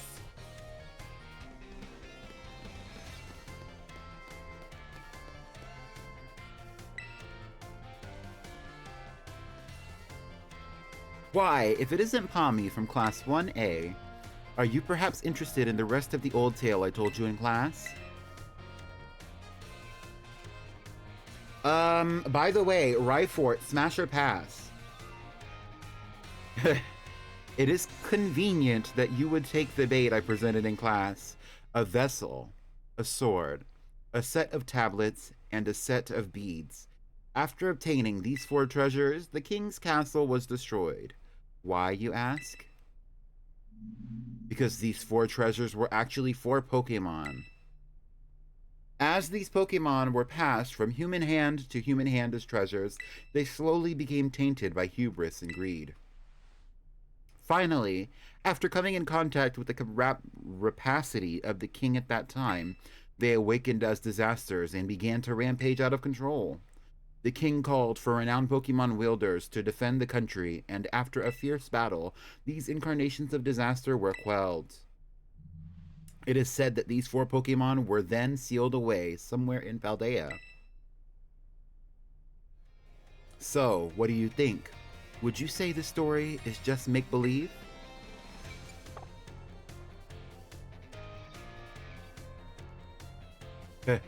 Very astute of you. I have read many historical disaster reports, personal journals, and the like. There is much to report the truth of this story. If I am able to prove the story's veracity myself, I will surely let you know. She's T. I want to cosplay her in DTI. I want to cosplay her in DTI real bad. Real bad. Milotic, can you go put that in the suggestions channel so I can remember it for later?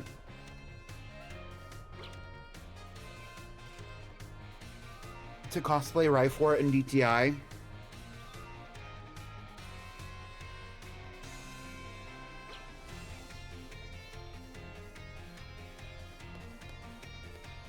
Alright, let's see if we need to take any more of her classes.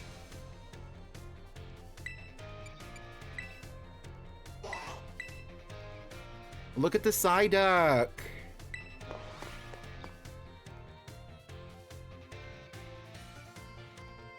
A Pokemon Professor theme for the fashion review. That would be an interesting one, huh? Well, first things first, I need more people to submit for the current fashion review, or else we're going to be taking another very long break.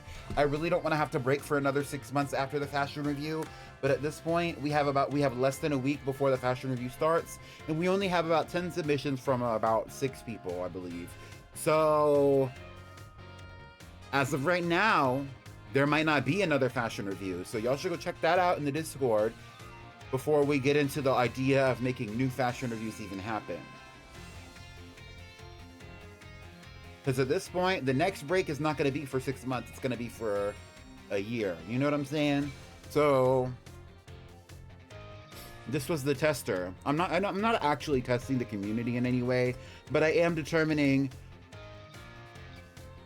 My job when it comes to the conversation between me and the community before I get into this next class with Ryfort is that I am here to set the tone. But then it's like, y'all have to fill in a little bit here for me to actually continue moving forward with that. You know what I mean? I have plenty of time to create some outfits now. That's a great idea. Y'all, my curry is almost done. Get into it, Haru.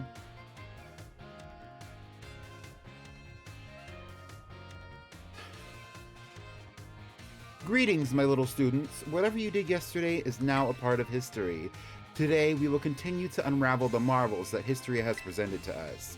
I trust that you all remember our lesson before the midterm exam concerning the great crater of Paldea and its interior, Area Zero. This mysterious crater captured the imaginations of many, including the former Paldean emperor.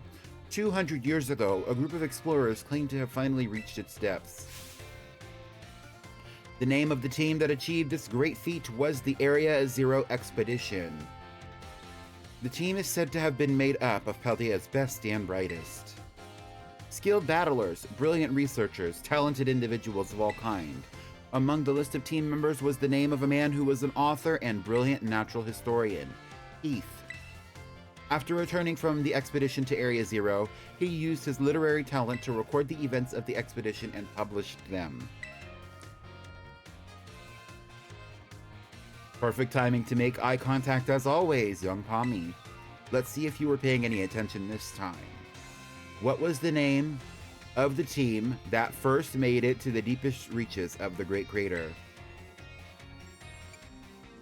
The expedition. The records of their activities written by the expedition member Heath can be found in the bookstores and the like even today. The record is known as the Violet Book. At the time, the entire region of Paldea was absolutely buzzing about Area Zero. The Violet Book was so popular that practically everyone had a copy. However, the book itself was full of fantastical descriptions and illustrations of things that could never be thought of as real. The masses began to call Heath a liar. Even the truth of the expedition making it to the bottom of the crater was called into question. The Violet Book was condemned to the shelves of used bookstores and just another book of wild paranormal stories. There's a copy of one of the bookshelves on the ground floor in the entrance hall. Feel free to have a read if you're interested. And it's that time already. I've gotten carried away once again with filling your mind with knowledge. That's the end of today's lesson. We will unravel more of history's enigmas together next time.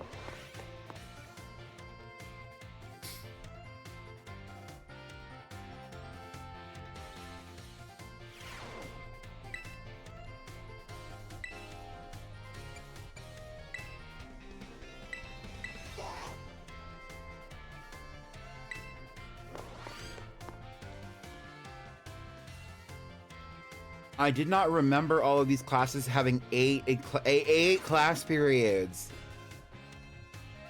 Greetings, my little students. Whatever you did yesterday is now a part of history.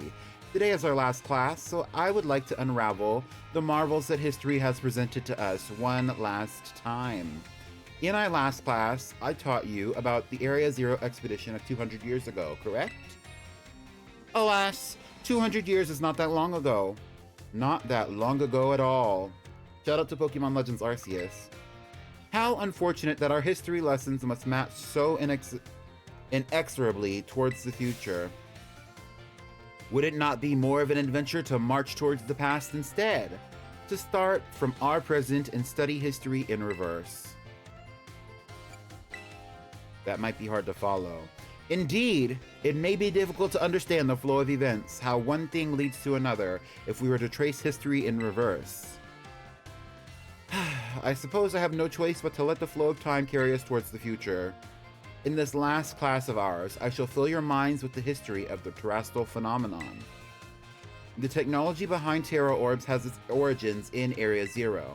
Even after the Area Zero expedition supposedly reached the crater's deepest depths, others continued to explore that area. And around 140 years ago, Pokemon cloaked in a mysterious light were discovered there. As you may have already guessed, these were, in fact, terrestrialized Pokemon. However, when those who discovered the Pokemon brought them out of these Pokemon brought them out of Area Zero, the light faded and the terrestrial phenomenon remained a mystery for quite some time. However, 10 years ago, that might as well be present day, a certain someone you have definitely heard of unraveled this mystery. Perfect timing to make eye contact for the last time, young Pommy. Answer this. What is the name of the famous professor who unraveled the terrestrial phenomenon mystery? You never actually told us, but I have no choice but to assume it was Professor Turo. Correct! To think that you, a new transfer to our academy, could correctly answer this question, you must be very diligent in your studies. Approximately 10 years ago, a professor named Turo unraveled the mystery of the terrestrial phenomenon. He discovered that the shining crystals down in Area Zero, or rather the energy they emit, is what causes Pokemon to terrestrialize. This led the professor to invent Terra Orb technology and to develop a practical use for it.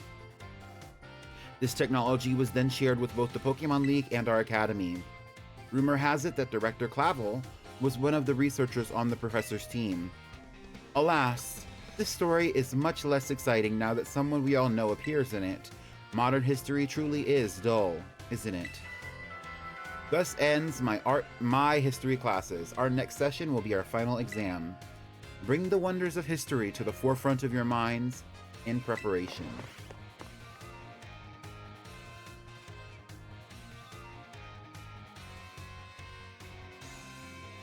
Haru, I'm expecting my plate of curry with whatever you're having as a side with it. You can bring it straight to the penthouse, thank you. Let's take our history final together.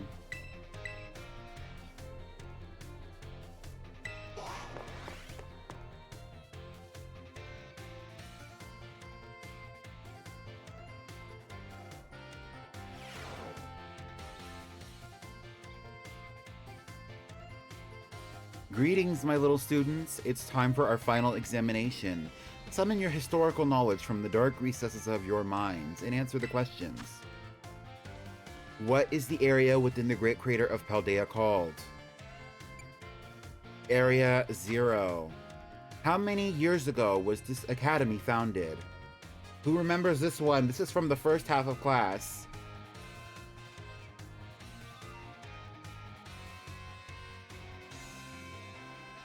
How many years ago? 805? Pickled. Okay, get into it. Anybody else? A. Well, we have two options for A. Anybody else? I want to see at least three. And there's three. We have A as the answer. Which of these did not appear in the Paldean fairy tale about the four treasures? A vessel, a folding fan, a set of tablets, or a set of beads?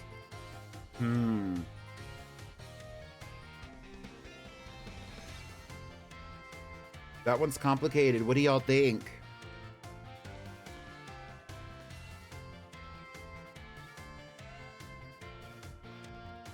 They might have came from the east, however, they did not fall into the trappings of talking about things like folding fans. It is B. Which Area Zero expedition member wrote the record of the team's activities? Is it Leaf? Is it Thief? Or is it Heath? If you remember from when I answered that question in 2 classes ago, it was Heath.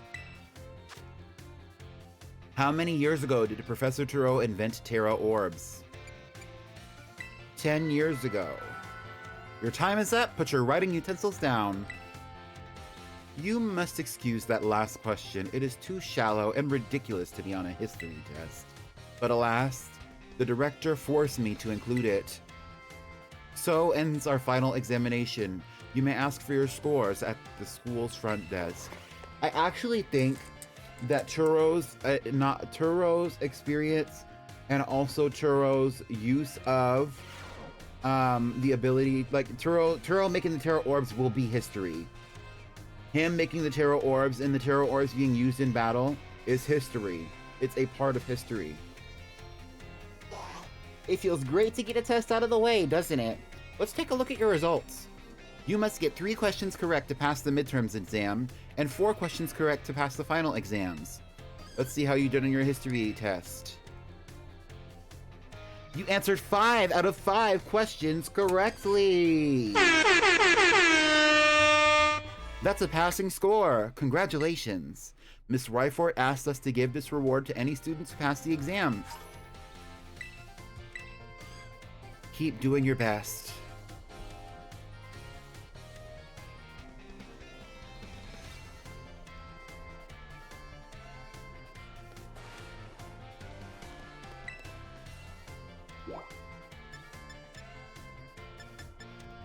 Ryfort is waiting for us somewhere down here.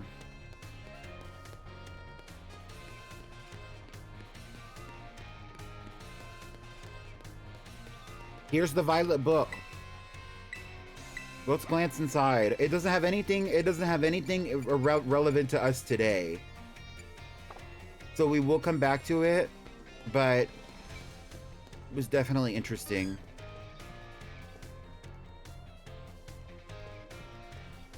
The girls were glitching out over here, not too much.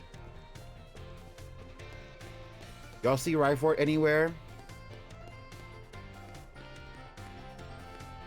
Hi, Sam.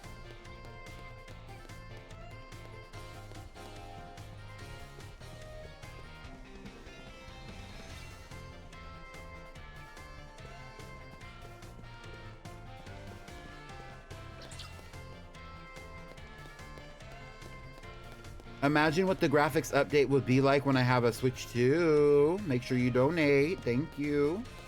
Every person who donates to the Switch 2 fund from the beginning of the subathon to now is going to get a personalized blingy made by me. But it's also going to be personalized by me. So it's going to be for you based on my interpretation of who you are. It's not personal, it's just blingy. Where the fuck is Ryfort? Oh, Teddy Ursa!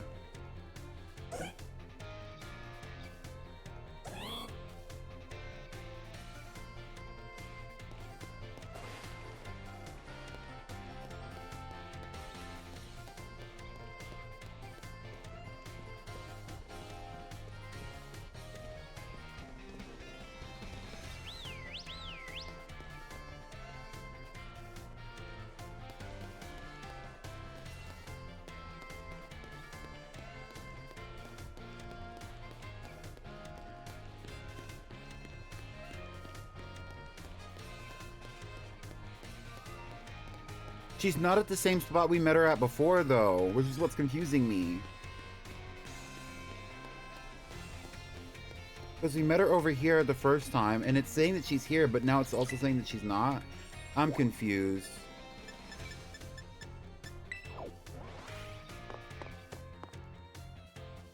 Thank you, V.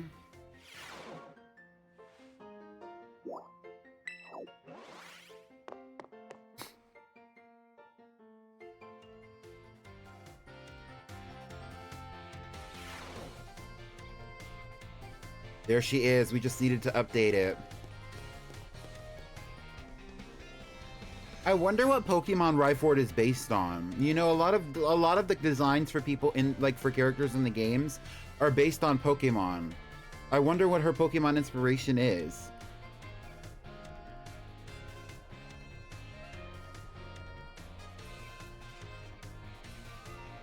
It wouldn't be Aegislash. It would have to be something from Generation 9 specifically.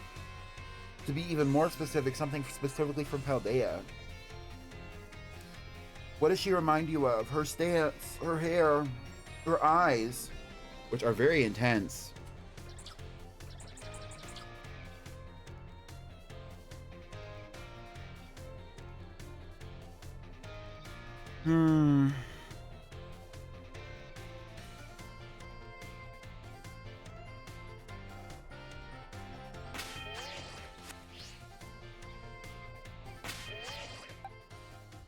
What if it's Quaquaval? Quaquaval is red and blue. And it does have an interesting stance as well. It also does have very prominent hair and intense eyes, similar to Rhyfort.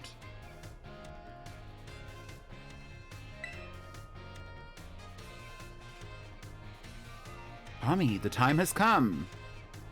The Cursed Treasure. The 4 Pokemon of Ruin. They exist. And I stumbled upon the truth in the newspaper of all places. In an interview piece with the Carpenter, no less. The Pokemon Wielders apparently use sacred stakes to seal these treasures in ruined shrines. There is a separate shrine for each of the 4 Pokemon, and 8 stakes driven into the ground in the area surrounding each shrine keep the power of ruin at bay. In other words, if all of the stakes for a given shrine were to be removed, it would release the Pokemon held inside. Also, notice how her necklace has an Articuno on it, just like her headpiece has a Marshadow. It would release the Pokemon held inside. Don't you think it would be nice to free those Pokemon from the confines of their tiny little shrines? I guess so.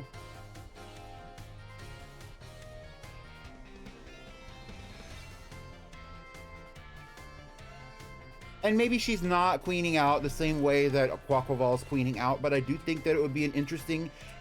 I would venture to say that Quaquaval was the inspiration for her design, but it was not the only inspiration for her design. According to a descendant of the Pokemon Welders in this story, you must have a bond with Pokemon in order to remove the stakes.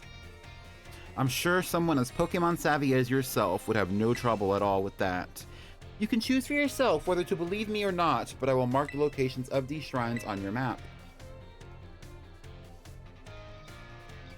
I'd rather go myself, of course, but skipping out on my classes to go adventuring seems to have made the director a little suspicious of me.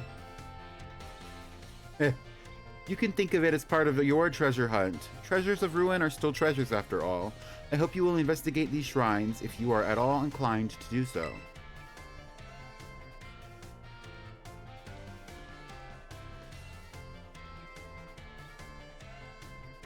Why yes, Pickled, I would love a shiny Pichu and a fastball in ZA.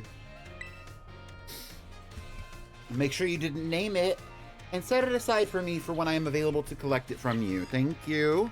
After doing all those classes, I have gathered a lot of fluid in my bladder, and I'm going to step away from the stream for a few moments to stretch my legs.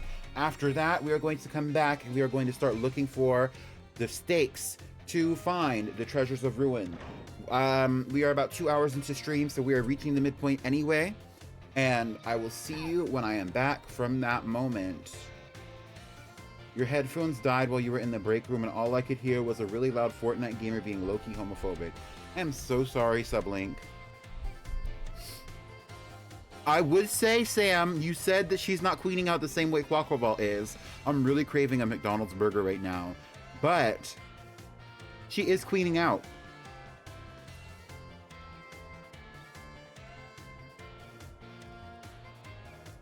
And that is something that you cannot deny. All right, let's add some fun songs to this playlist. I am making a playlist for the next what is it? Pretty Pink playlist. I have the Pretty Pink playlist from December that I need to form together and send out to you. It's from December all the way to the beginning of today's event. However, I have not released it yet just because I don't know if y'all really want to hear it or see it. If y'all want to know what songs I'm playing on the stream, it's always changing, and a lot of these songs are great, and some of these songs are by people you probably haven't heard of. I already have multiple of those posted on my public Spotify account, and they're also posted in the Discord. I could post more, but I want to see if y'all actually care. If not, that's also okay. Let's get into it.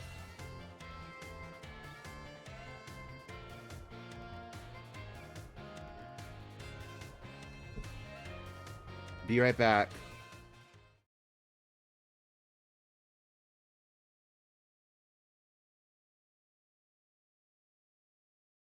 Everybody, spam the chat with piss rock emotes while I'm gone. Bye. That's perfect, because that's what I'm gonna go do.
Hello?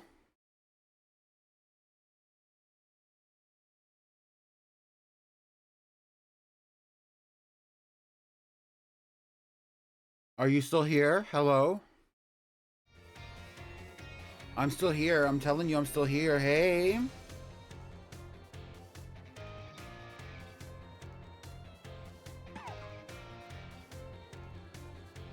Okay, let's get to looking for them steaks.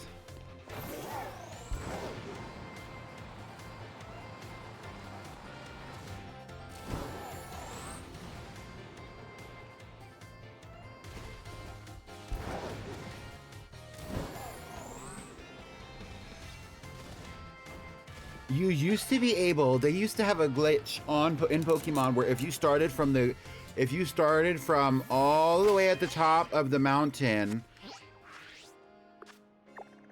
all the way back here, you could take Paldea's highest peak and fly anywhere in the region simply by using your ride Pokemon, and it was like a little, it wasn't like a glitch, I guess it was like more of like a bug.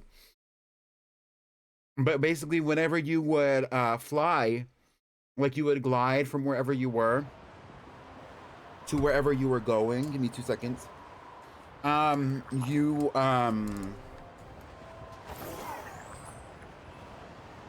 whenever you would glide from wherever you were to wherever the fuck you were going, you could break it, and then you could automatically come back, and it would go faster. And then you could break it again, and then you spam it, and it would come back, and you could go faster.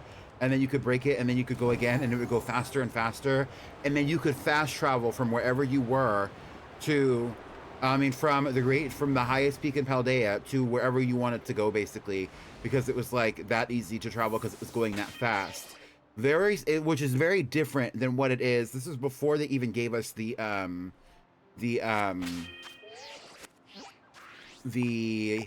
DLC. Like I think we knew the DLC was coming, but we didn't know what it was going to be. This is before they gave it to us at all. That's how people used to get around without you always flying everywhere. But not a lot of people did it, but I definitely saw it online, and I've definitely seen other people use it before. So we're gonna go for Wo-Chien first. Wo-Chien is in this area. We're gonna start here, and we're gonna find all the stakes. Let's get into it. Hi, Phrase. Get into it. Hi, Phrase. How are you doing today? You see all the piss that everybody left in the chat?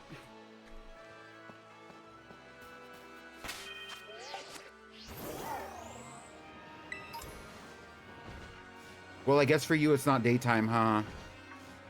I don't know, actually, Phrase. Phrase, are you British? What's your tea? I've heard you speak before, so I don't think I'm off base. Good, good. Took today to rest from work. You are British. Get into it.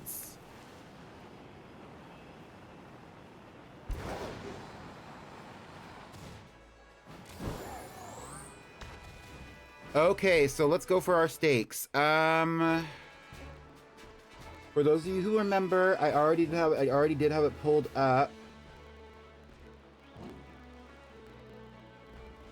On this page where all the stakes were. We're gonna start going for the purple stakes first to go for Wo-Chien at the Grass Wither Shrine, I believe. So it's saying the first stake is actually a little bit north of where I currently am. You can just barely see it on the map. It's on like a little spot like that. So let's go up there first.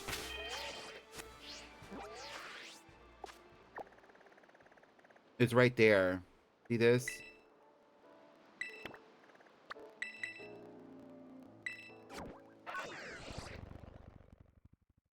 The chat is so full of pee. It's beautiful. Exactly. A mass outbreak of wild young goose. Young goose cook everything on high. Anyway. The way I don't even see an outbreak of wild young goose at all. Oh, because it's over here.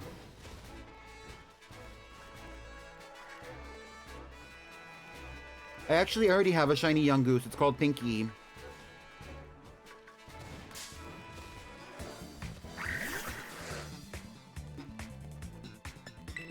Because young goose is like a pinkish purple, where instead of the yellow.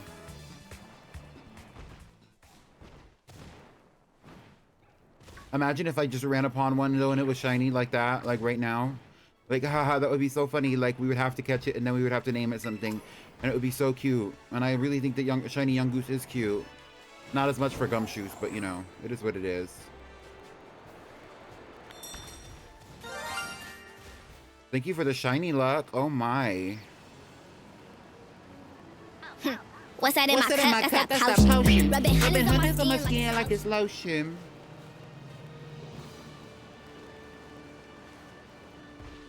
You think that we should listen to Doja Cat by Jealous Type? Didn't we already listen to that song? Here's our first stake.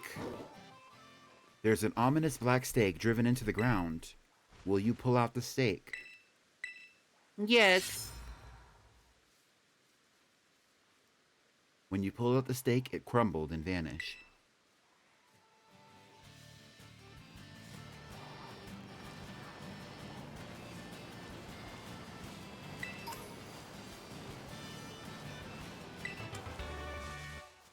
What if I saw a shiny Gulpin right now, Bites Pinky? What if I saw a shiny Gulpin, like, right now? Okay, our second stake is outside of Artisan. It's a little bit south of the city, it looks like. Right here, next to the... Actually, it's next to the pool.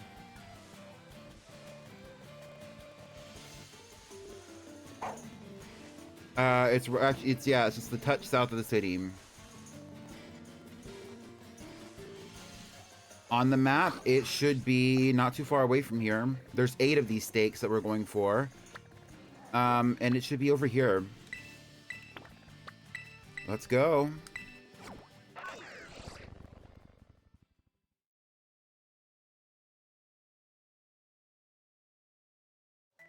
I'm the jealous type. You know what? If y'all are on good behavior for the rest of the stream, meaning that y'all tell really good jokes and y'all don't worry about offending me when you say things, as long as they're not genuinely offensive things to be said, among other things, and we all have a great time on stream, I will play another Doja Cat song when we get out of here. Here's my second ominous stake.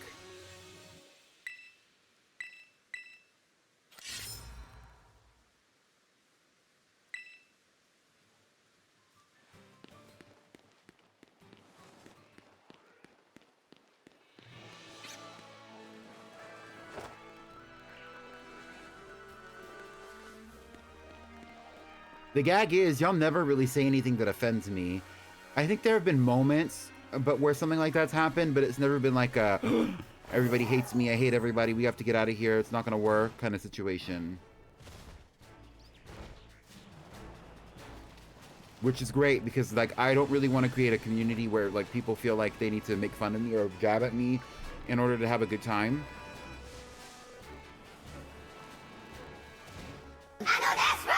Big bad busting out the...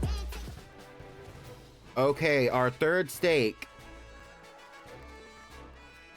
is out. It's just near the bridge outside of Mesagosa. Here it is, right here. It's like this little like lip of air of land outside of that dam. Outside of that dam. And here it is over here, right there. We can literally walk there from the outside gate, the eastern gate of Mesagosa. Do y'all like Wo-Chien? How do you feel about Wo-Chien?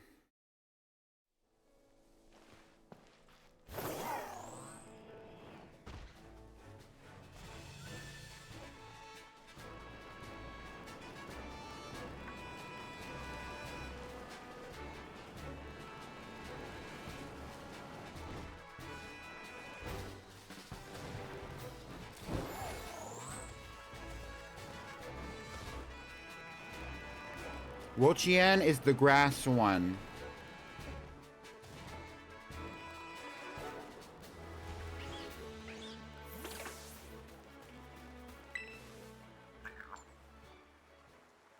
Here's our third stake.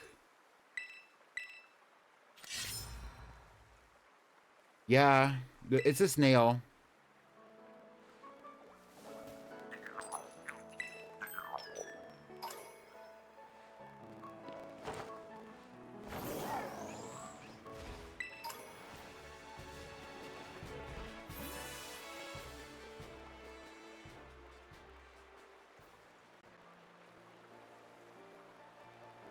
Our fourth one is outside of this little spire, it looks like. It's near a rock cliff by the South Province area, at South Province Area 5. They're right there. So let's find that. This is South Province Area 5. It's over here. It's not too far away from where we currently are. We can walk there.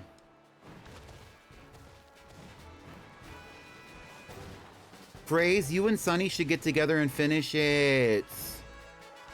I actually don't know if Sunny ever finished her game. We had talked about it at one point, but I don't know. I don't actually know if she ever like actually, truly finished the game.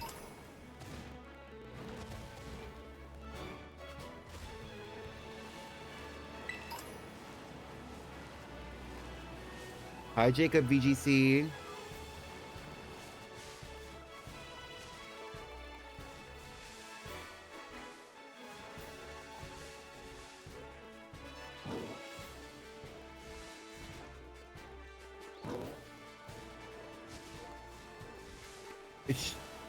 Excuse me, it should be up here somewhere. I just don't know where.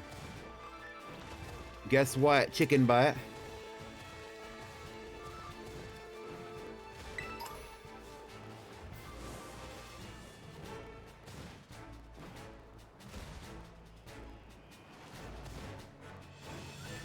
You went on a date, okay.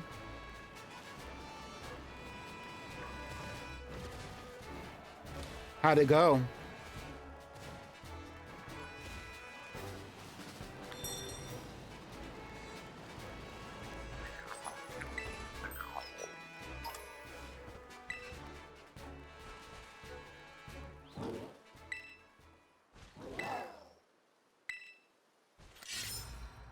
I'm also devastated that there are no shiny Gulpins in sight.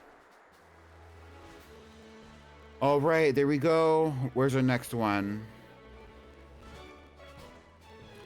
This one is a grassy ledge overlooking the Los Platos Pokemon Center. Right here. Okay, I can do that. She stole your hoodie. It's right here. That's not far away either. We're gonna fly over there though. It's just far enough. Remembering how to be good with Spider-Man is hard. Are you playing Rivals? Well, are you gonna get your hoodie back or what?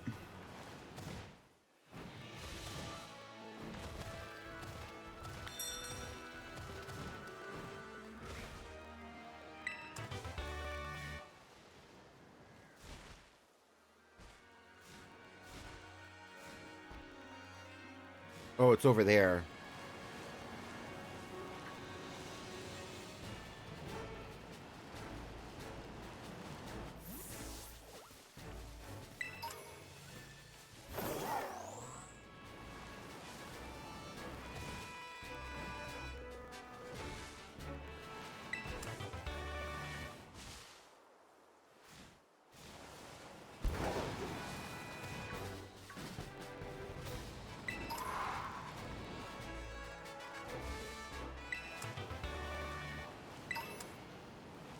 Not Spider-Man liking to watch V get frustrated.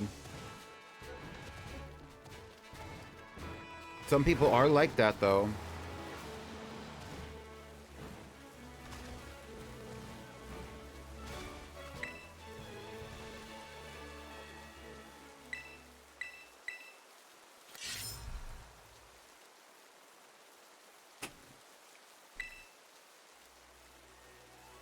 All right, our next one should be number 6. It's beside the top of a waterfall south of Los Platos, meaning it's right here in this little funky area. And I can go over there now. So we're already by Los Platos, meaning we don't really need to go very far. It should be over there. Can we see that light from here? Is that what I just saw? We can't see it from here, but it is over there.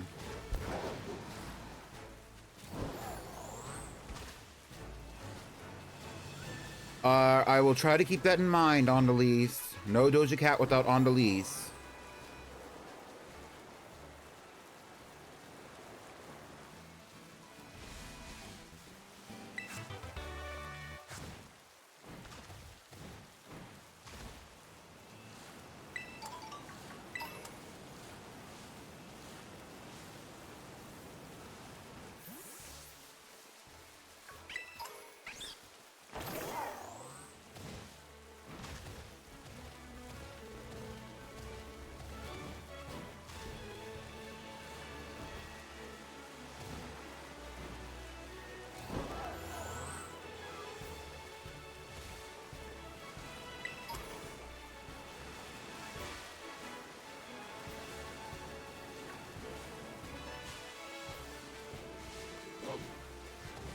I'm not going to get into it here, but I am hearing more about that controversy that you were talking about the other day, V. With that contest or whatever. I heard more about it on TikTok. I wasn't seeking out the information, though, and I won't be.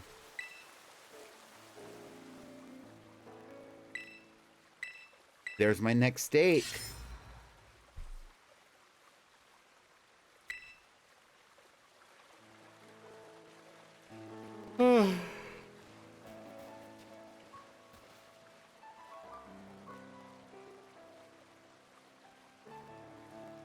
Our next one should be number 7, which means that we only have 2 more. And this one is on a ledge overlooking the sea and a tree at South Province Area 1. And the last one's going to take us back to where we originally were. I don't know why that's the last one on the list when it's right next to the first one that we did. But this one should be South Province Area 1. I think it's here. Is that right? It's not right. It is elsewhere. It is here-ish.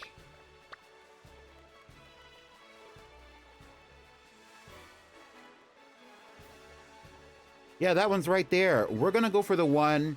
We're gonna go for the 8th one on the list, on a ledge east of Mesagosa at South Province Area 3.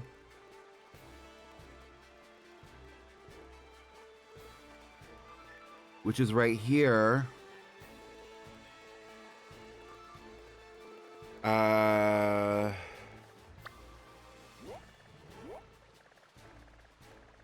It's like over here-ish. And then we'll get that last one where we'll be right over there.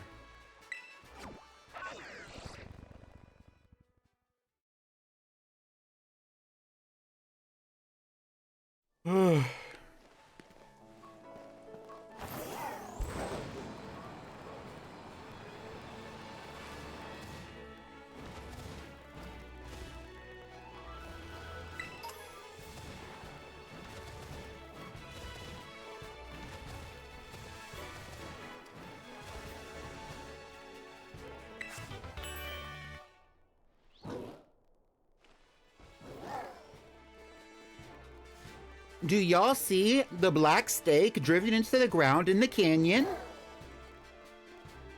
Where's the black stake driven into the ground into the canyon? Can you point at the black stake driven into the ground into the canyon?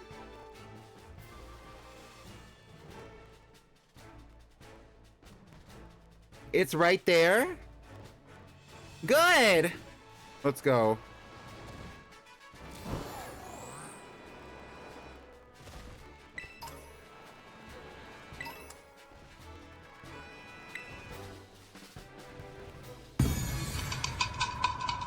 Pickled his size.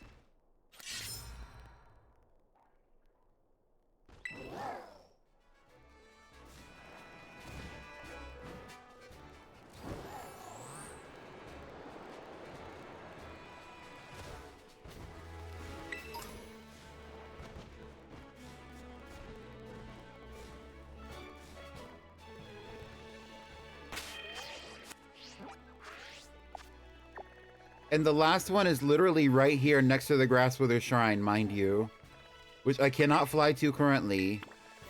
But it's literally like over here somewhere, so we can just literally go over there from here. We're gonna go from the Pokemon Center.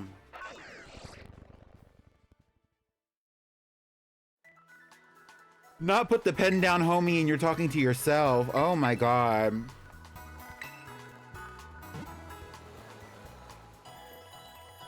It's not even it's not even 6 o'clock and you're talking about smoke a little, drink a little. Oh my god, the storm hasn't even hit yet. You can still leave your house.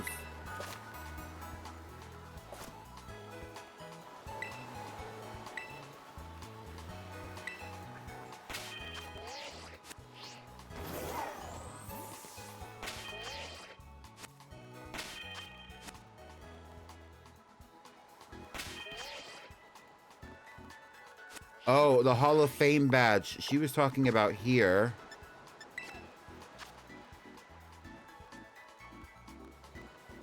Oh, I do have the badge, huh?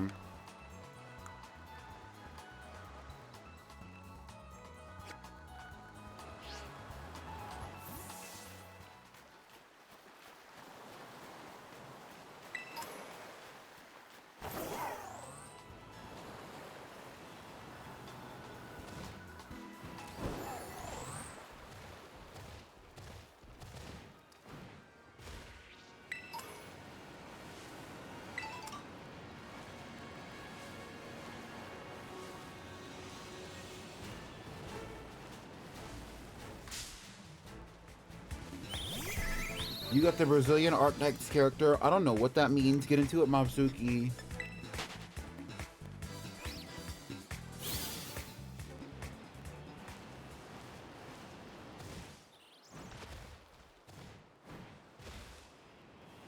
Milotic, did I really tell you to put the pen down, homie? Are those the words that I said?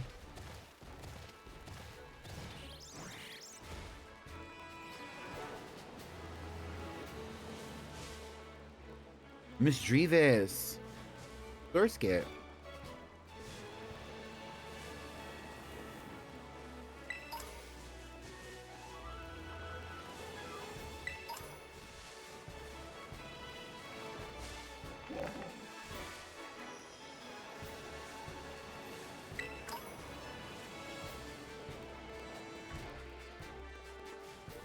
And so here's the shrine. Oh, do you see the black stake driven into the ground?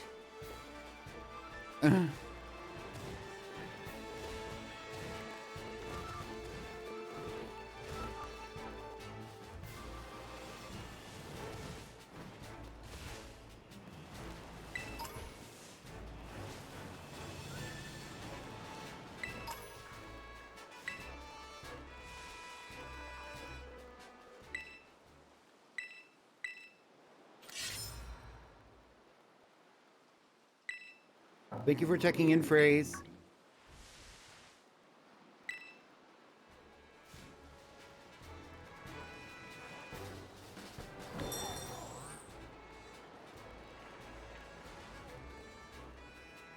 This shrine looks a little bit different than the picture that that the professor showed us. I'm really curious.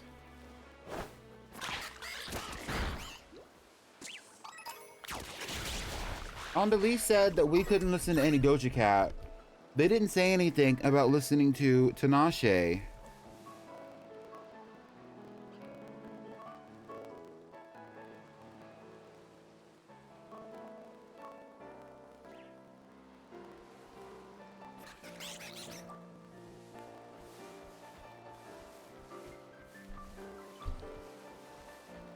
Girl, get into it.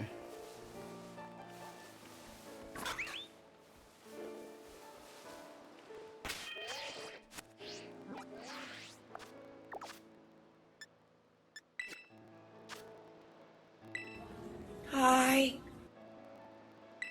Oh, the stripper me a fucking sinker. Bad bitches link up. Why do I want a Sonic burger real bad? I just want a burger real bad. Yeah.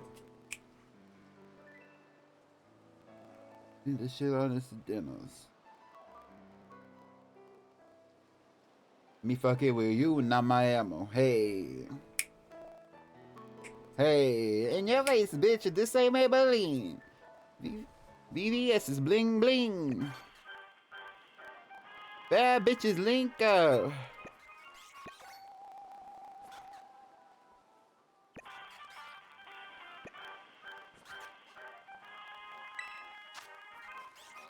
$1,000 Cuban link up, yeah. Let's do me, fuck this link up.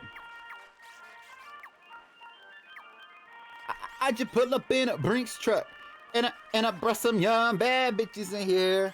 Ain't no room for no mad bitches in here. Call me. Watch me cut these bitches off. Yeah, I'm a boss. Pink diamond Cuban link, that's sauce. Pink mink dripping like a sink when I floss. You said Sonic, and now I'm reminded of those humongous milkshakes. Yum. Love a little bit of Sonic.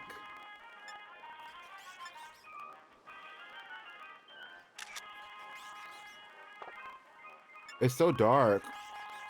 $100,000 Cuban link up, yeah. Bad bitches link up. Link up. I just pull up in a Brinks truck. Where's the Dreamy? We don't have Dreamy? We do have Dreamy, but Dreamy is so bright here. Okay, I guess we're gonna do retro.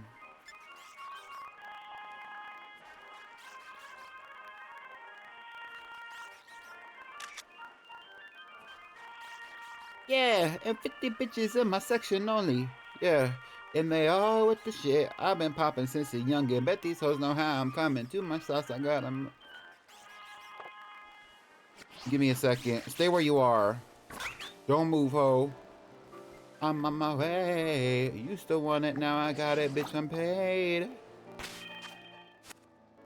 We're gonna take a cute little profile picture. Selfie time. Well, let me know. When was the last time you took a selfie?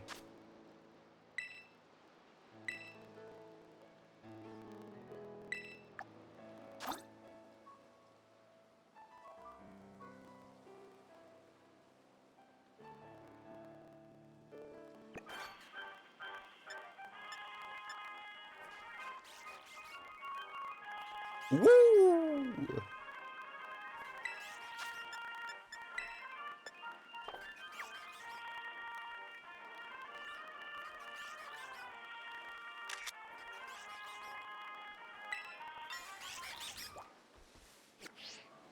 Period.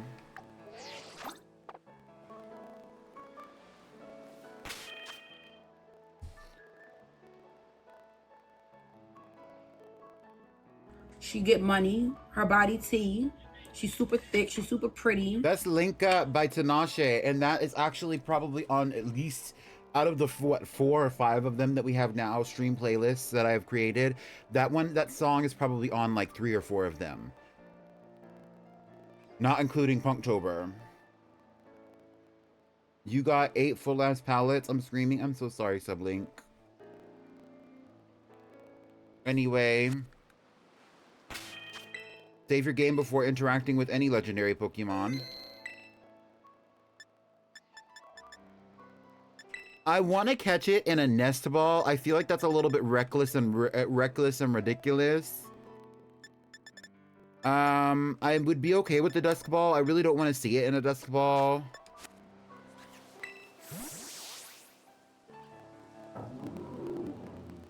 A faint sound is coming from within the shrine. Will you touch the shrine? No. But now I have it as a flight point. Watch this, bitch.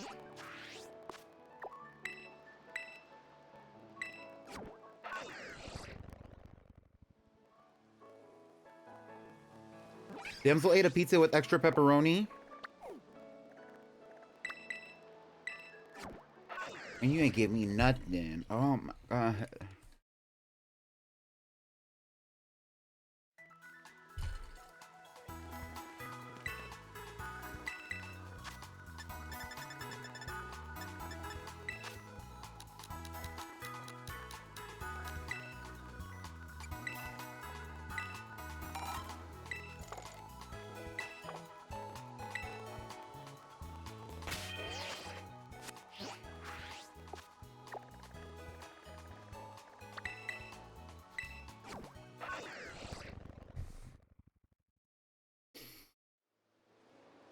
I like a different Pokeball. My favorite ones, I really do like the blue of the Dive Ball. I also like the Dream Ball. I like the pink and purple dynamic it has going on there. I like the Love Ball because I think it's cute, among others. All right, let's see what she's giving, y'all. I don't even know what I need for this. I know it's a dark and grass type, but let's just see.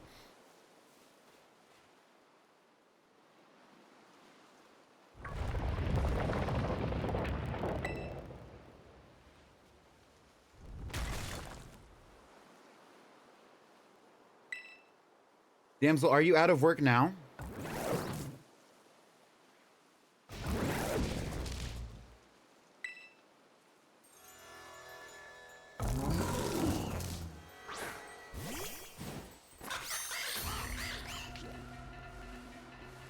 This music, y'all are not ready.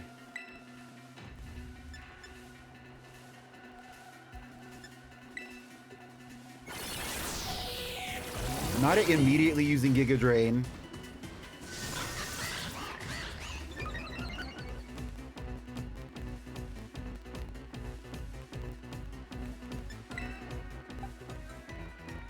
Well.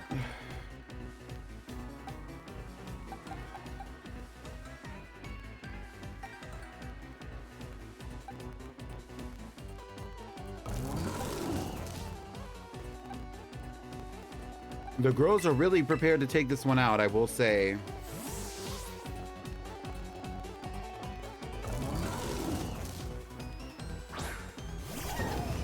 Tamari, the reliable partner.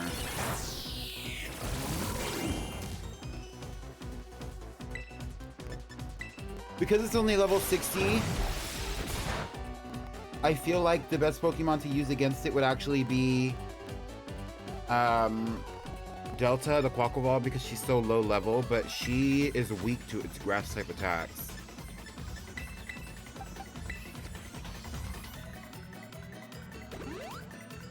Because every other Pokemon that I have is super strong.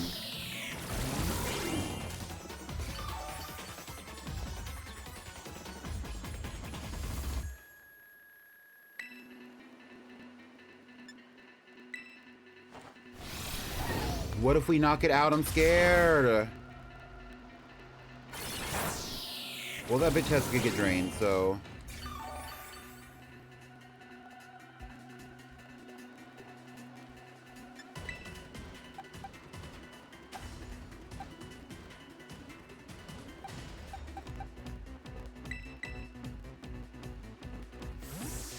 You got a double Zumba day tomorrow? Get into it, I guess.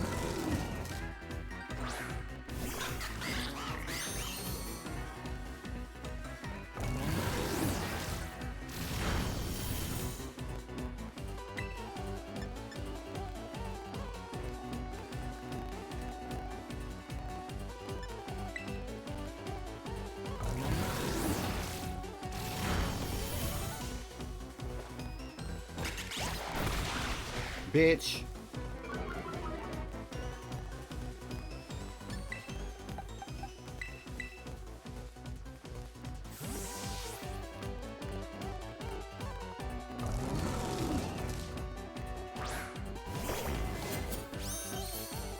I think that the coolest one of the Ruinous Quartet is actually probably Tinglu. R.I.P. Wufufu Baby.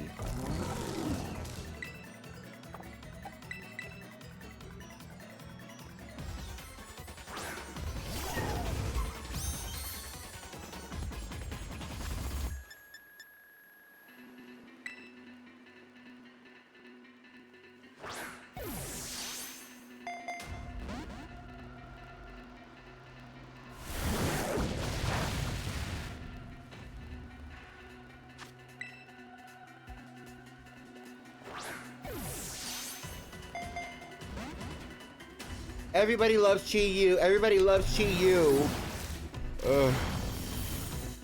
When we finally do the legendary theme for the PvGC,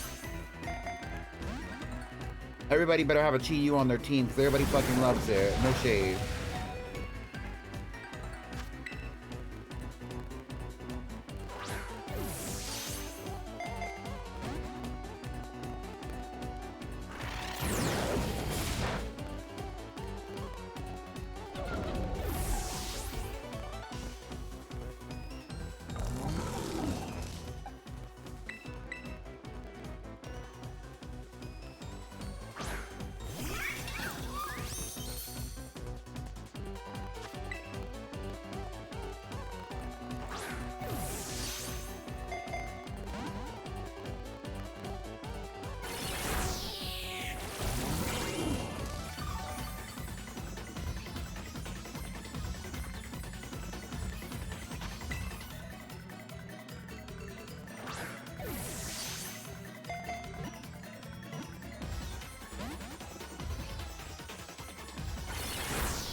Well, Chien's kind of spicy.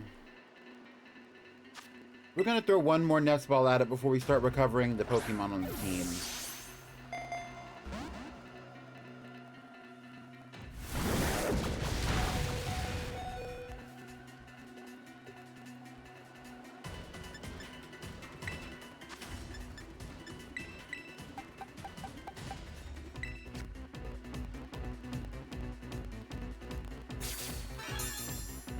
Hi, Catboy.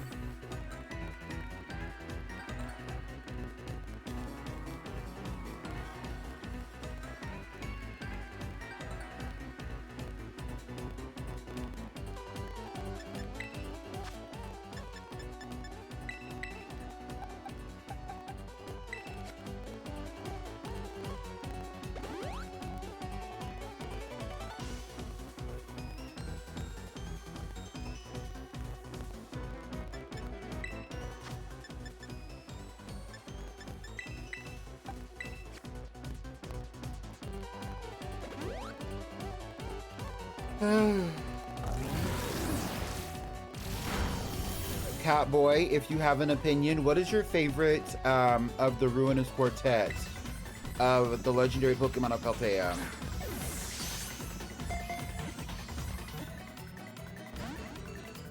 I would assume it's Chien Pao.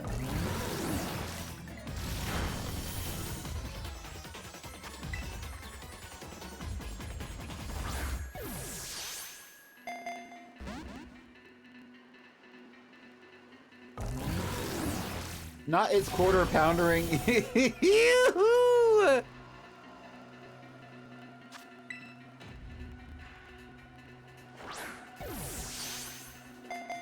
Although some would say that Chien Pao looks more like a ferret, with aspects of it being more related to a saber-toothed cat. I think it having a connection to saber-toothed cats in the first place is actually really interesting, considering the angle of prehistoric Pokemon that this region has in the first place.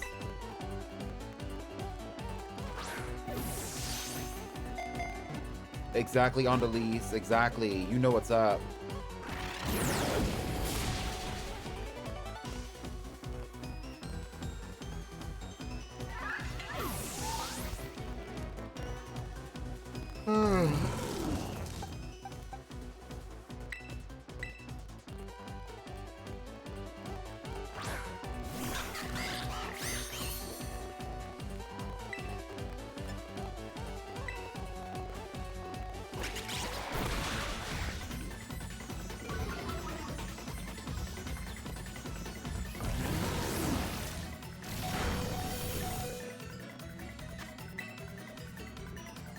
We got it in red. Let's use our nest ball.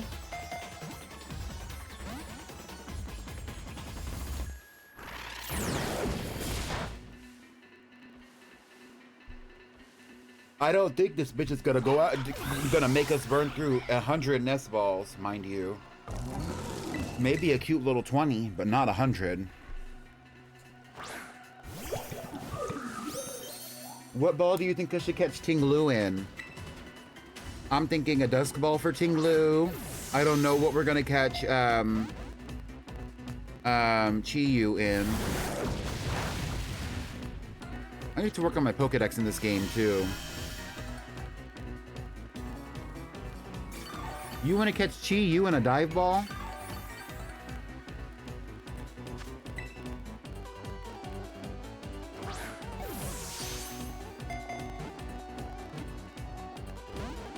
I thought that was it.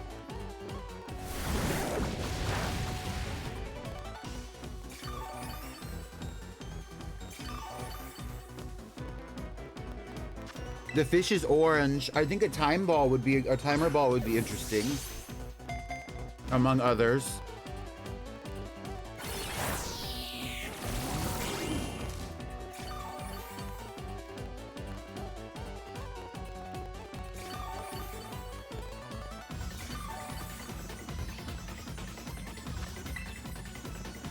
That's honestly kind of gaggy, Sublink.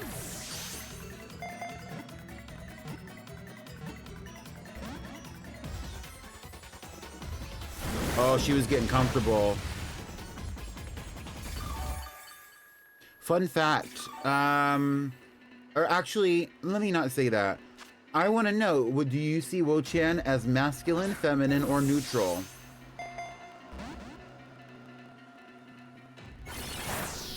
Considering its biology, you know, I think that there's like a obvious answer.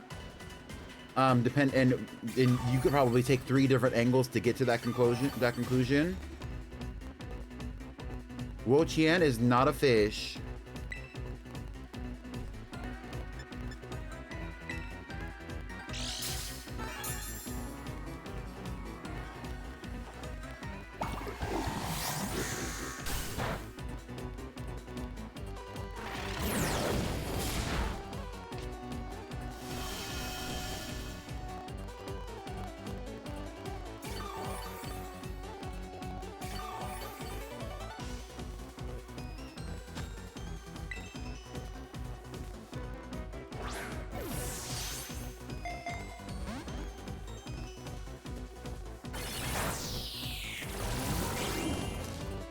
You're gonna shut your foul mouth here? I want to hear your opinion, Milotic.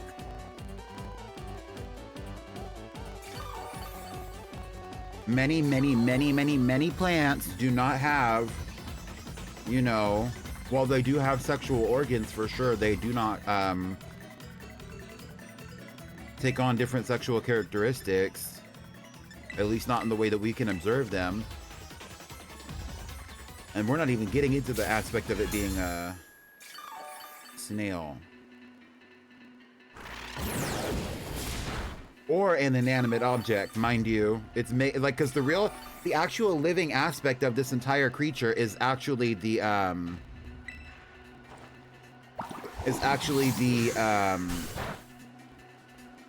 little tablets on its back.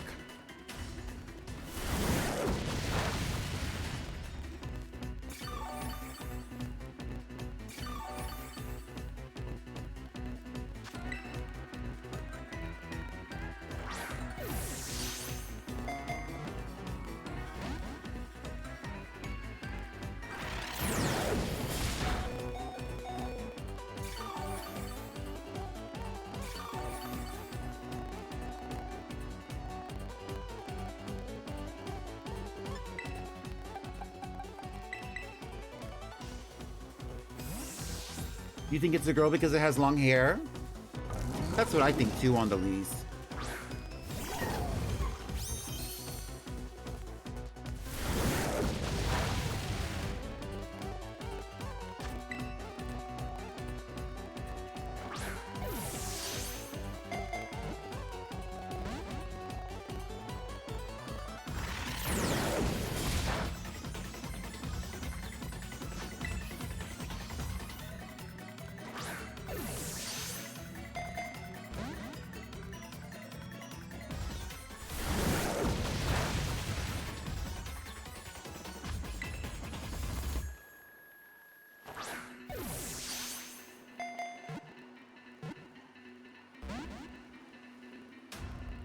Bow on its head, lashes, and a necklace. I'm screaming.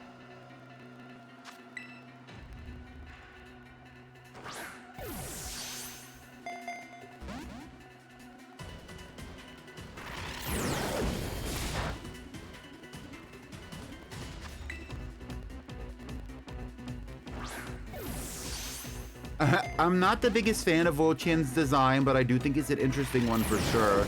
Especially considering its legendary status. It's like it is one that I think stands out because of its ambiguous kind of essence. Like it's because it has multiple detached parts, right? It has aspects of it that are retractable, you know, things like that. It's just interesting to look at.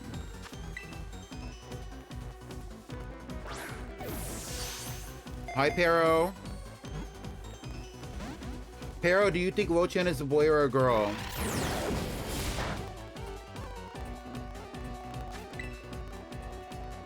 Loaded questions right as soon as you come in here.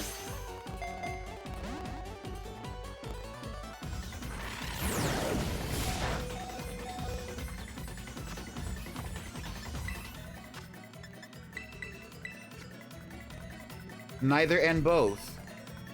Actually, I feel like that is the correct answer. Depending on the angle in which you are to observe it, it would be neither or both.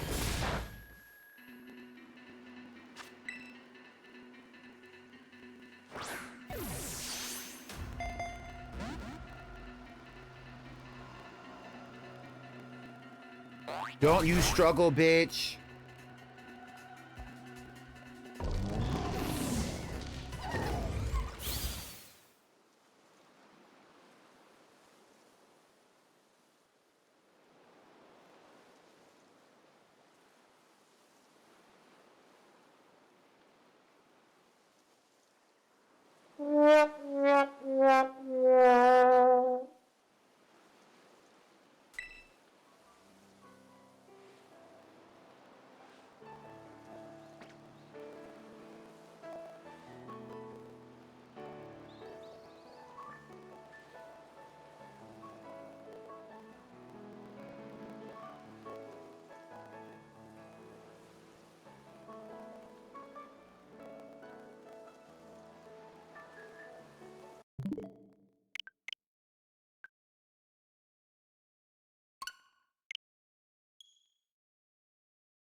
That bitch you struggle, y'all. That bitch you struggle.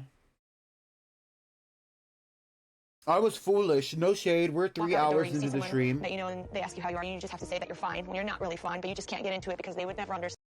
Because they would never understand. Exactly. I really thought it was gonna be I was gonna be able to catch all these Pokemon really easily, and I knew that my team was not super duper strong, and it was not gonna be as easy because I don't have my shiny hunters on this team, so like I don't have like a set of Pokemon that are prepared to help me in every aspect of the word. Attempt at like getting a Pokemon down to 1 and then like, you know, capturing it in that way. But girl, I didn't think it was gonna be like 1 legend and then we're gonna be 3 hours into the stream.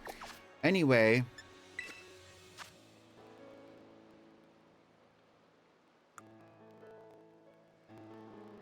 We're taking a screenshot of this. I'm gonna post this on the thing. Hold on.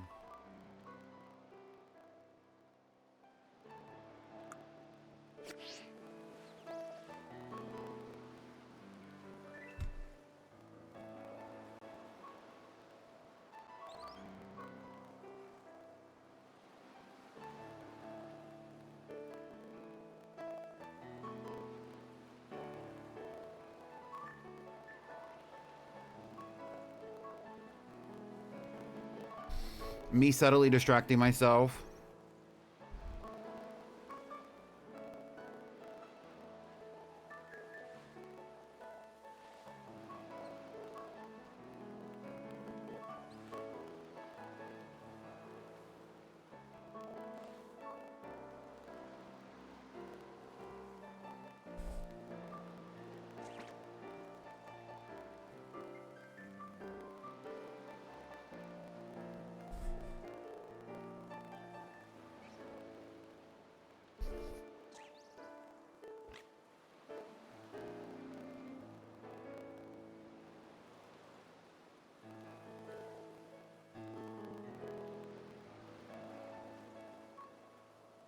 All right, let's try this again.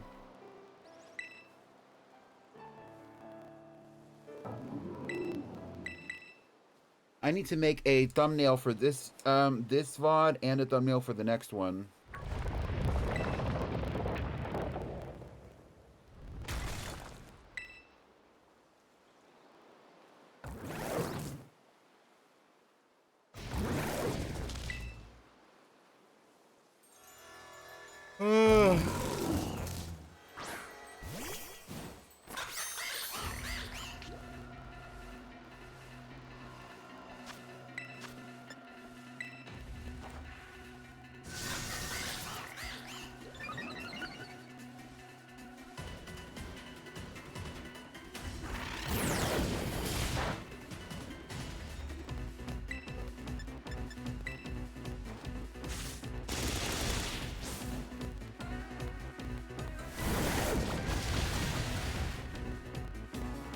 Not too much on Delta.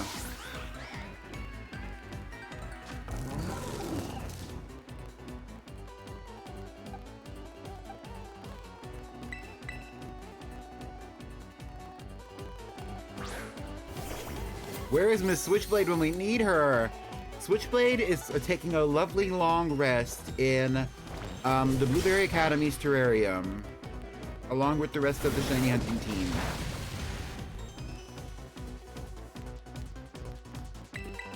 Switchblade is on extended vacation after his many appearances throughout the Pretty Pink Badge quest and also through personal missions he had to allow me to catch shiny Pokemon in Pokemon Scarlet.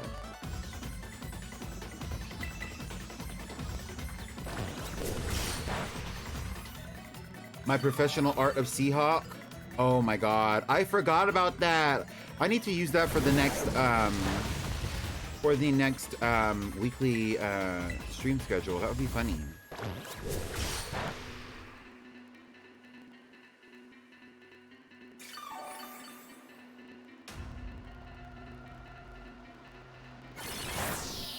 Have y'all seen Andalise's fan art? With me and Seahawk from She-Ra.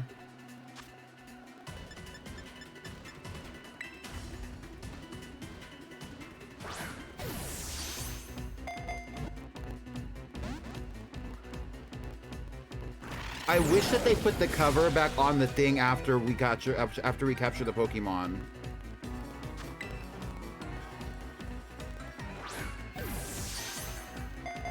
Because I think the cover is so pretty and it's so bright and nice and to see, and then you just leave it blank and open like that, like it's a cave.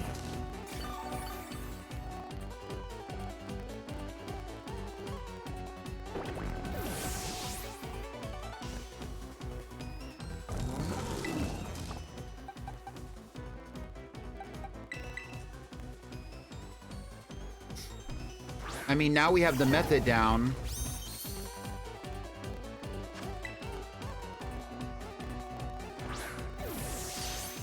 I wish we could put it to sleep.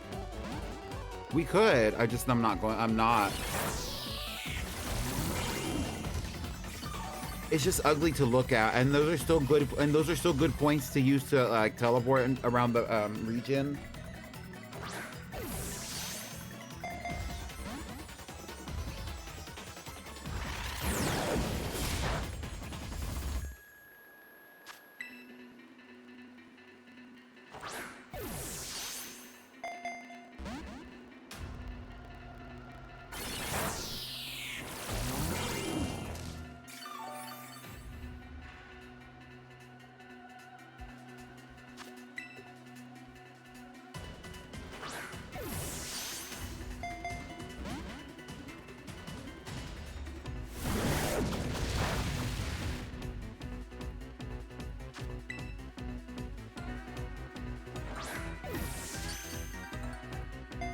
Crit, crit, crit.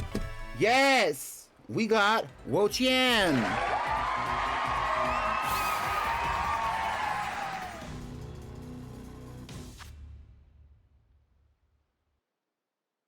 Number 393, Wo-Chien, the ruinous Pokemon, a dark and grass type. It drains the life force from vegetation, causing nearby forests to instantly wither and fields to turn barren. Wo-Chien, the ruinous Pokemon. We should give it a name. What should we name it?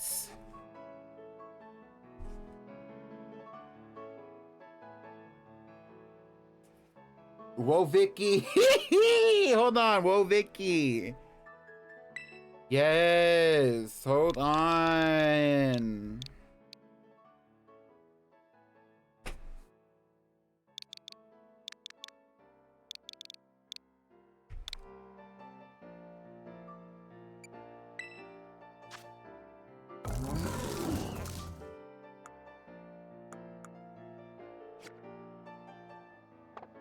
And we're sending Wo-Vicky to the boxes. Wow. See, like, I wish that it was just kind of like there. This is so ugly. Like the hole in the cave. Wo-Vicky is better. Hold on.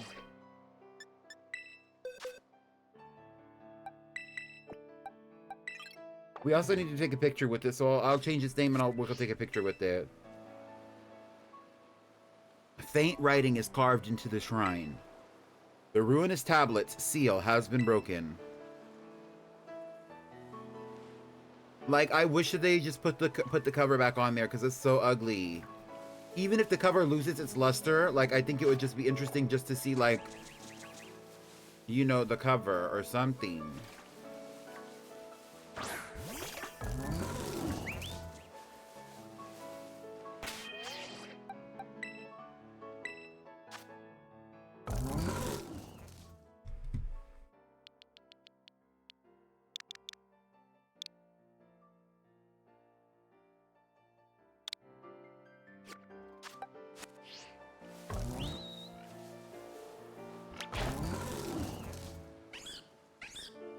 Where's she going? Hello?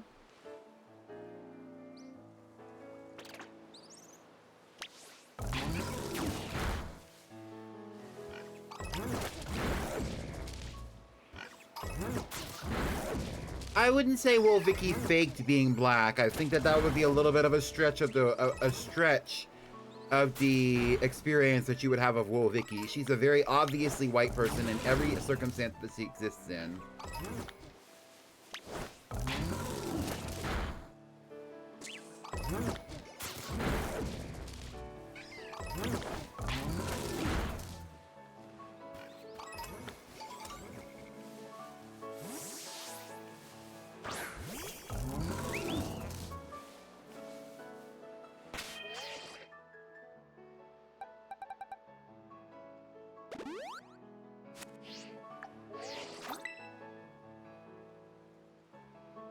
This is a diva. I don't care.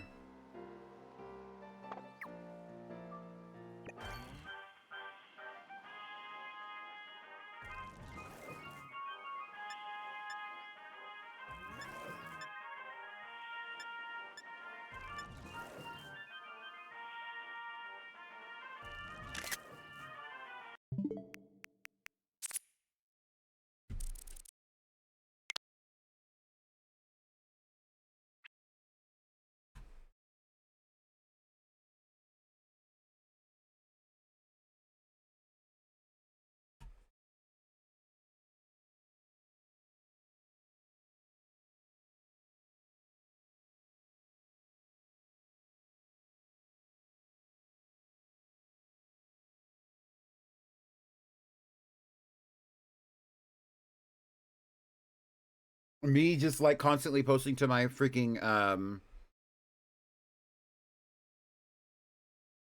social media while I'm sitting here on stream with y'all is killing me. V, what is...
Hold on, hold on.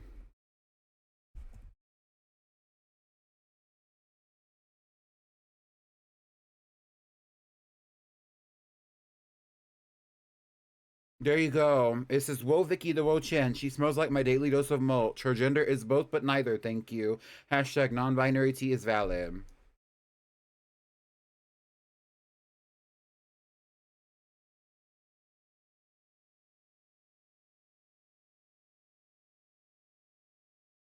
What an icon.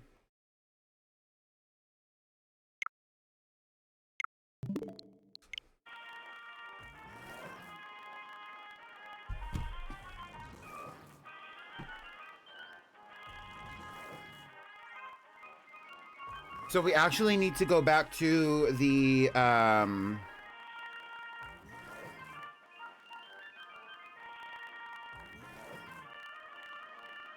We actually need to go back to the, what's it called?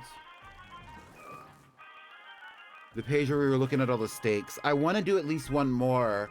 I'm thinking we do... I want to do them in order in which they occur in the Pokédex. I actually already have them because of the event where they were being distributed. So like I don't have the ones that you capture in the game, but I do have them in my Pokédex.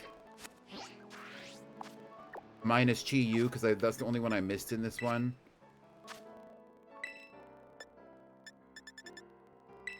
So the next one would actually be Tien Pao.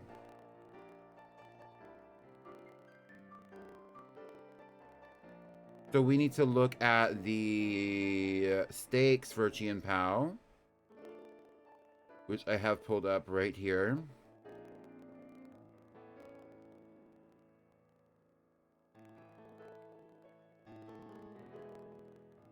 We're going to do yellow stakes. I don't know why it took me to purple.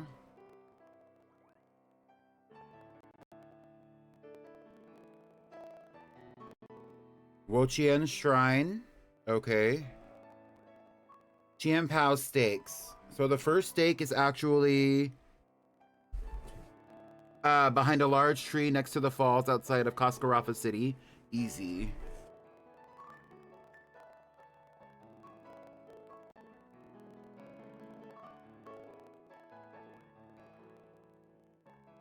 Let's roll. Wait, you never got Chi-Yu? I never got Chi-Yu like in the event, no. I got it in my other game, but I didn't get it in this one. Since I have both Scarlet and Violet, I have 2 shiny Wochiens, I have 2 shiny Tien Paos, I have 2 shiny Tinglus. I do not have 2 shiny Chi-Yus. I only have 1.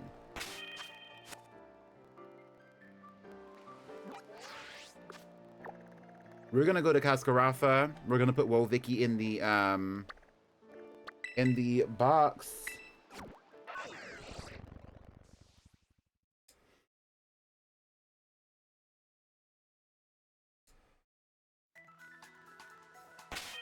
I hope that you're enjoying. Hope that you're enjoying your totally legal and valid way of playing Marvel Rivals V. It sounds fun.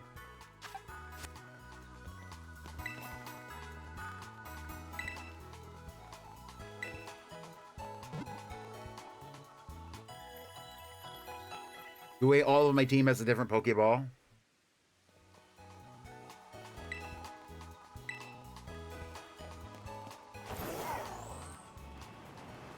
I feel like everybody's a Chi-Yu favoriter at this point, except for me. I wouldn't say that I really have a favorite. I think Chi-Yu is interesting, but it doesn't have enough personality for me to give a fuck about it. But that's just me.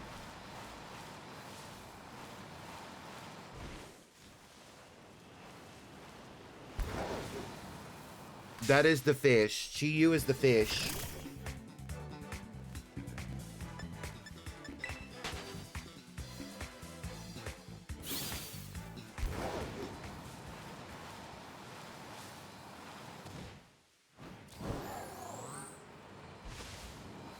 I like a little substance to my favorite things. You know what I mean? I think Chi-Yu has some substance. It's just not the substance that I like. I do like Ting-Lu. Ting-Lu is kind of emo core. That's my tea. I also like Tien Pao. A lot of people do like Tien Pao. And I definitely see the appeal there.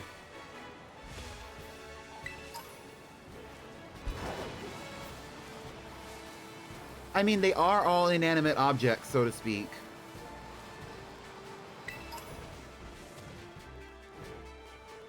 There should be a yellow stake somewhere next to the falls.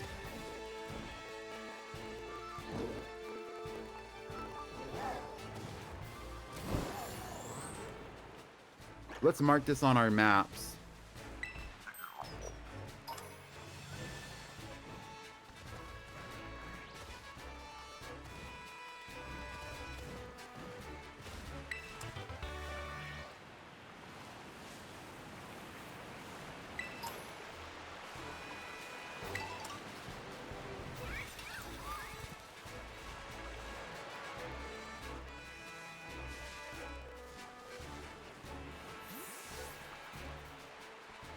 One of the very many things that I hate about seeing standard Espathra in the wild is how it's the white on its head normally doesn't load in as quickly as the orange on its body does. Or rather, as efficiently. So where the fuck am I supposed to go for this? It says, behind a large tree next to the falls outside of Casca Rafa. I'm outside of Alfrenada. Hi Darius, how are you doing today? Casca Rafa is up here. We need to be going here. Later on, I learned to love Tinglu mostly through Pokemon battling with it. Yeah, it is a pretty strong one, yes. Tinglu, last time I did this kind of subathon where I was going for all the legendary Pokemon in Pokemon Scarlet, which I had reserved similarly to how I reserved the Pokemon that I'm going for in Pokemon Violet. Tinglu was one of the more difficult ones to battle. It was between Tinglu and Chi-Yu.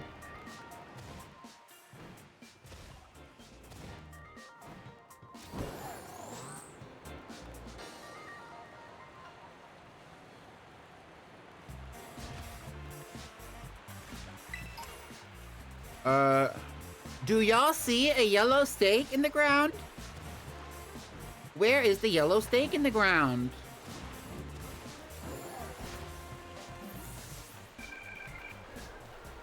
Damn, bitch.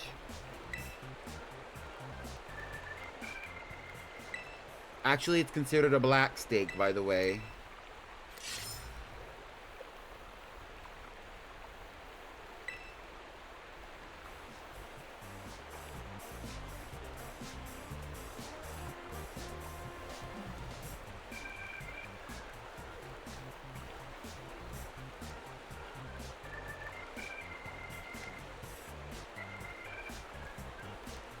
I agree. I think the Pokeballs are fun. I think customization with them is also fun. The second one is behind a large tree next to the falls outside of Coscarafa City on a ledge east of West Province, Area 1 Watchtower.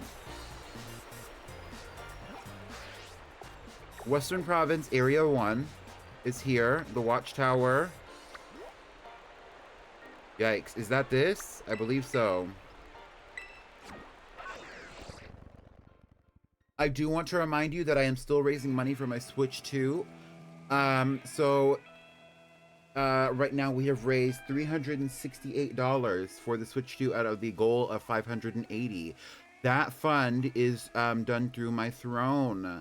So if you would like to be a part of the crowdfunding for the Throne, all you have to do is follow the link in the chat that Milotic has provided for us by hit underneath the Switch 2 command that Milotic put into the chat. Thank you to the mods. And you can send money through there. Once you send money, I will owe you a blingy, a personalized blingy, and we will be so much closer to reaching the next threshold when it comes to the donation incentives. There are multiple incentives for this subathon that we are trying to reach at this moment. The next incentive for you will be another in-game fashion review revamp, where I am going to go through the most notorious flops in the in-game fashion review previous events and redo them in my style. Things that have already been unlocked from the list of incentives, which you can also see in my About Me in my Twitch channel, would be the Pretty Pink Playthrough Drag Race Simulator, as well as the Ultimate Favorite Pokemon Picker stream. And lastly, I will also be playing Marvel Rivals with all of you on stream here very soon. We also have 13 out of the possible 100, at least as of now, subs for the sub goals, meaning that we have not cleared any of the subscriber goals on the incentives list as of yet. There's plenty to do. If we get to 20 subscribers today, you will be able to formulate your own Blue Sky post with the chat. And I will be posting it on my Blue Sky account. Where the hell is the stake? It's not on the top of this building. Behind a large tree next to the falls outside of Casa, on a ledge east of West Province, Area 1 Watchtower. East. Okay, I see it. Should be over here.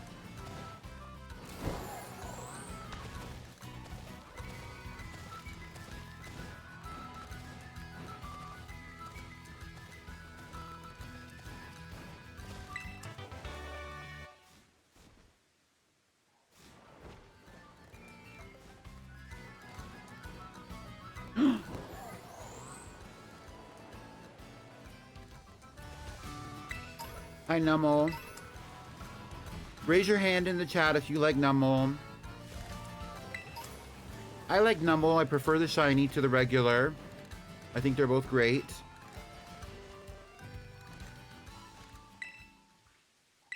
Not fuck my Chungus life for real. Oh, fuck these Chungus life for real.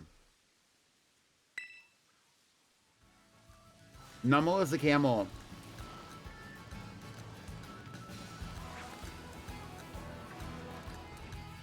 Nummel and Camerupt are based on camels and cattle. But more specifically, they're based on different types of camels, as well as mountains and or volcanoes. The third one is in between South Province Area 2 border and West Province Area 1 border, nearest to the border of the Great Crater of Paldea. You'll never be Kyanite. You'll never be Kyanite. So that would be like over here-ish.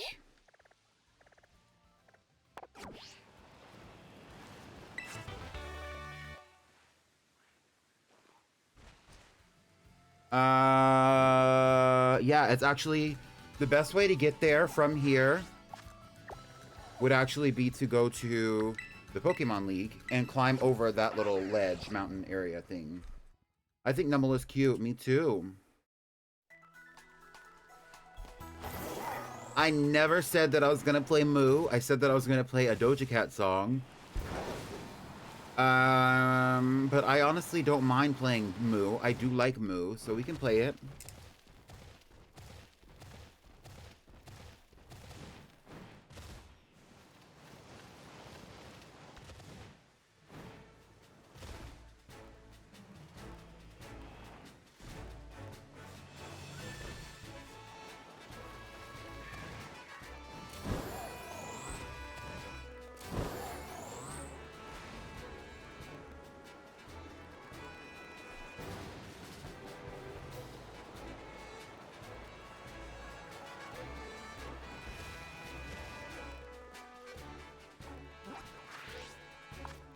We're close to the area.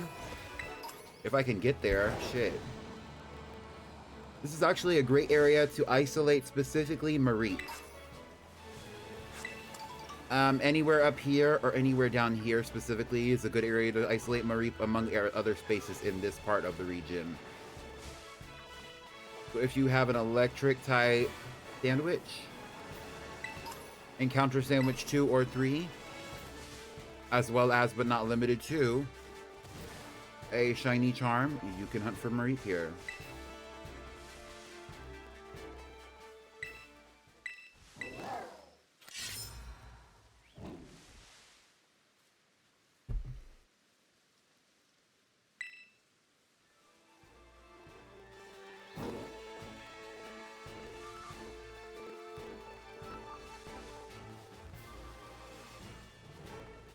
On the landmass inside of the cliff.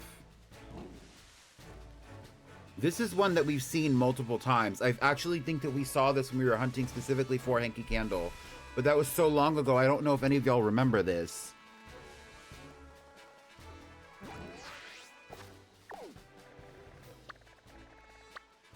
Is that here? Yikes. It is here.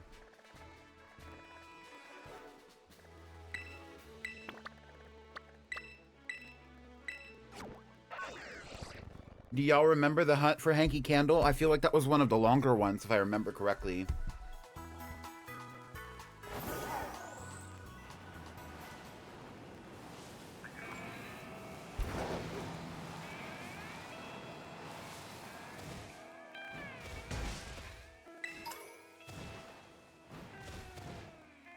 In reflection, I will say that I do think that by doing this badge quest, it has built up my tolerance for doing a little bit of a longer stream. See how we're already 3.5 hours in, and I am like still going. I still have energy to keep going. I'm still positive that things are going to go well for the stream. Nothing's going on with me, nothing's wrong with me, etc. And a lot of that is because I built the stamina to be able to do this in the first place. When I first started doing these, it was not like that at all.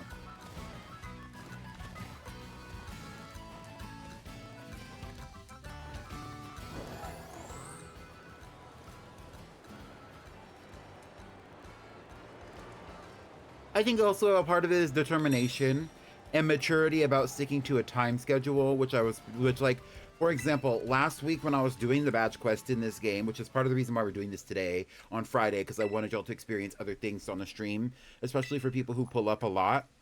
I was getting through it. I was forcing myself to get through those shiny hunts, even if I didn't want to do a 5-hour stream or whatever.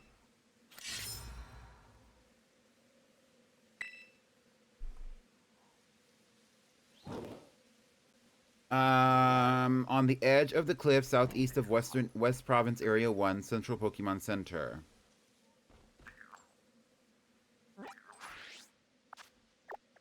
This is not this one. It is this one. The edge of the cliff. Oh, so it should be up there.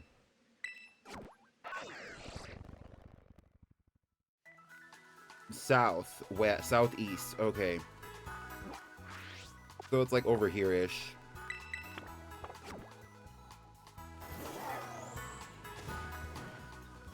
My friend told me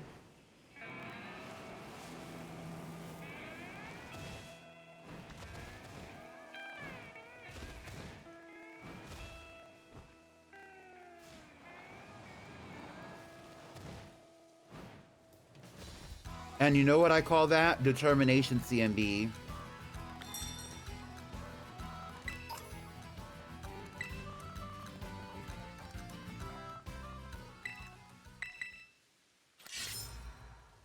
Because you have to consider, you have to understand, there are people who have thousands and thousands and thousands. There are Pokemon content creators on this website, on this app, however you're observing this stream, that only shiny hunt by only shiny hunt with full odds.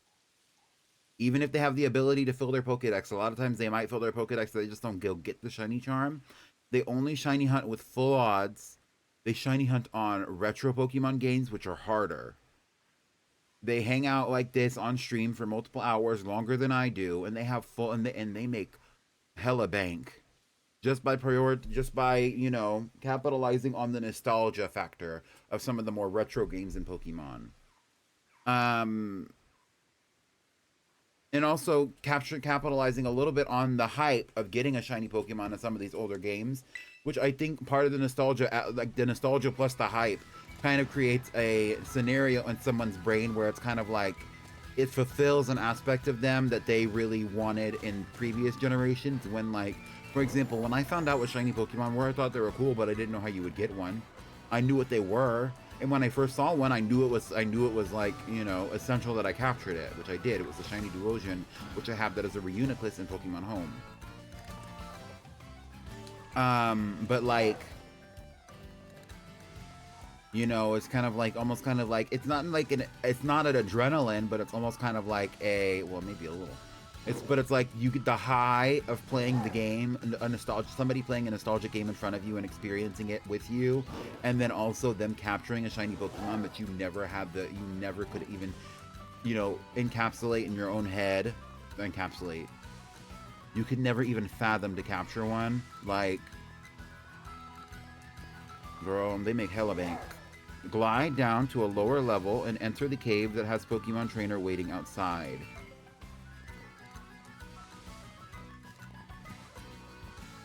They really got lazy with describing these areas, because what the fuck do you mean glide down to a lower level? Lower level of what? Luckily, I know where the hell that is.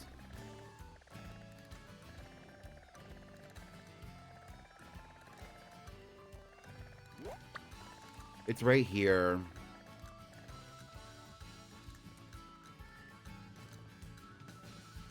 Specifically here.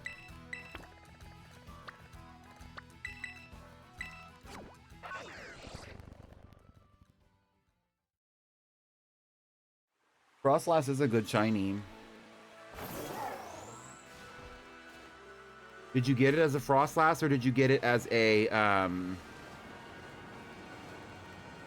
or did you get it as a Snorunt and evolve it?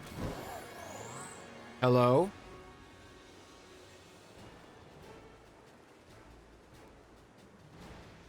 So I was right. There was one by the leaking tower of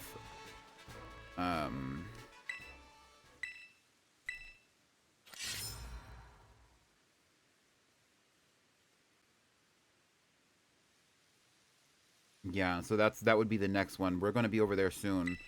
But we're actually heading towards this area right here.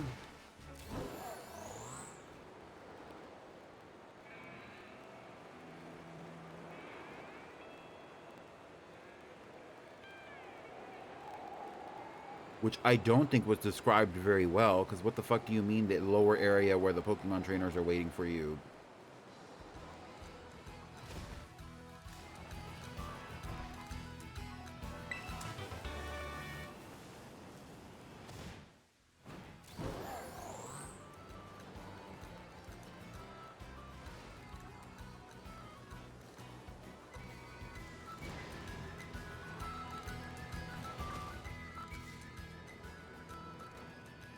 And now that I'm there, I see what they mean, but also it's like you could have like put more words to this.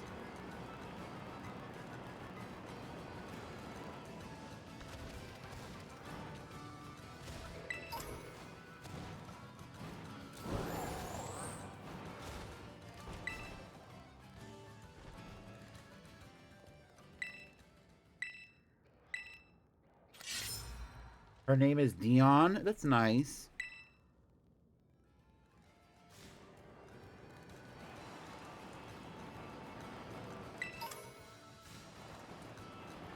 R.I.P. to the Shiny Shinx. Shiny Shinx found dead in a ditch thanks to Milotic.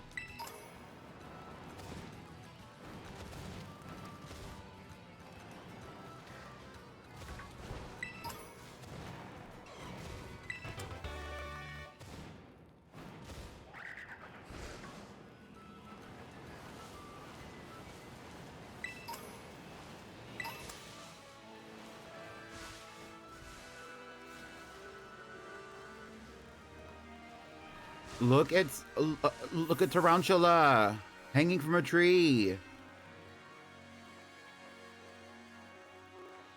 She's big chillin'.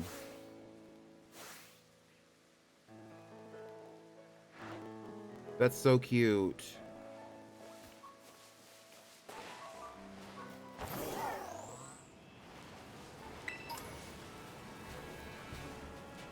I do want to do some shiny hunting in this game.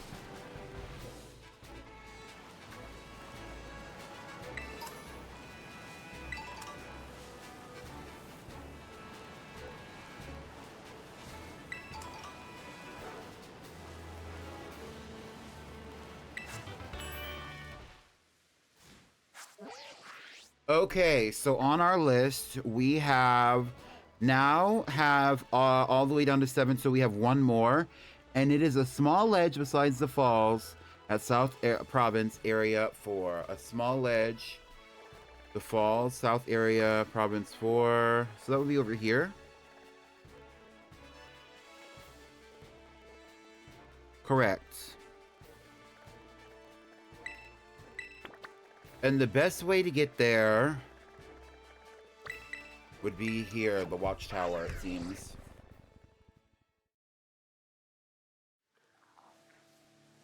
I do think that Reuniclus has a better shiny in the modern in the more recent generations of Pokemon, now that everything is 3D.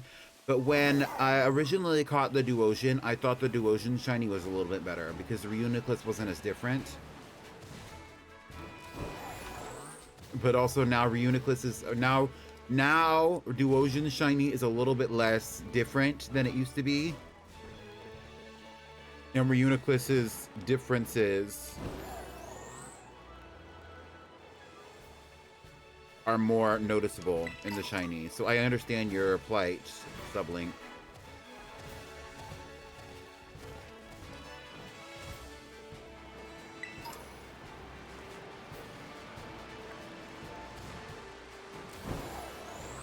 Do y'all want to do a cute little prediction?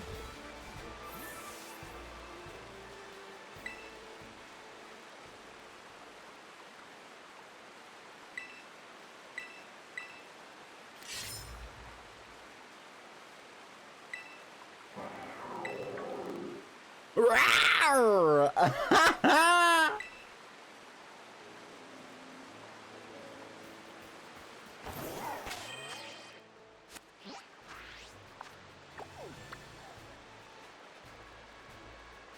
Where is it? It's over here. The Ice Ren Shrine. Okay, Milotic, can you please set up the prediction then? Will I get the, will I get the Chien Pao on the first attempt at battling it? You could just say on the first attempt, question mark, yes or no? Considering that Chien Pao was, that Wo Chien was difficult for me, let's see if Chien Pao is worse. We need to be going this direction, I believe. Yes, to the north.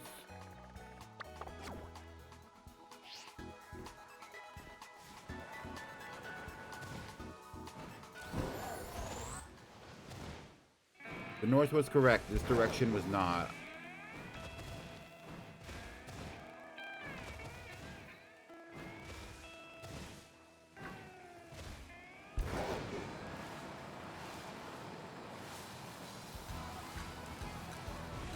There is a character limit.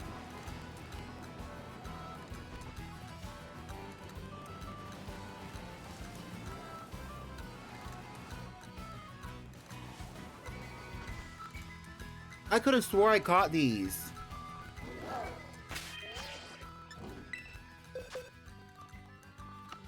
I never caught the Titans? I guess not.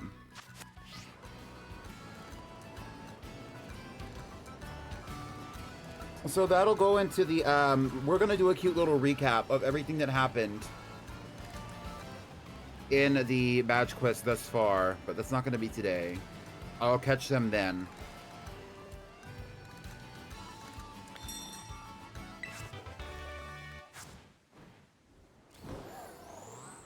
Make sure to vote in the prediction, vote in the prediction, vote in the prediction. I'll say it again, vote in the prediction. Oh, this one's pretty too. Look at the yellow. This one will be a good one to take a picture with Yankee Candle in. Yankee Candle, Hanky Candle. Especially since we're in freaking Flittle country anyway.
You're crazy. Not 69 versus 690. I mean, if that's how you like it.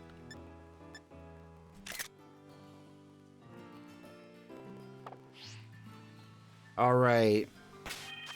What ball are we going to catch this thing in?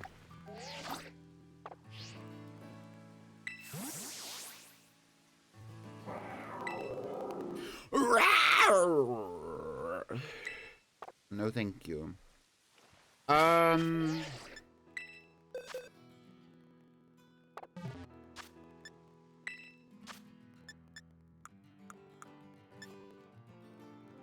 A dive ball would be interesting, but that might be difficult. Do y'all like a dive ball or a premier ball?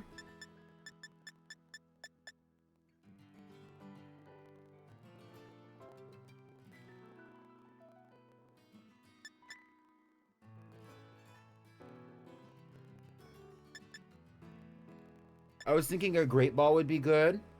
Do the roar.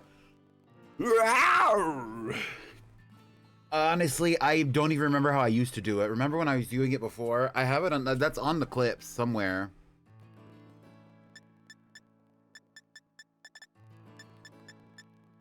I'm thinking a dive ball would be good. Do y'all like the dive ball from for Chien Pao?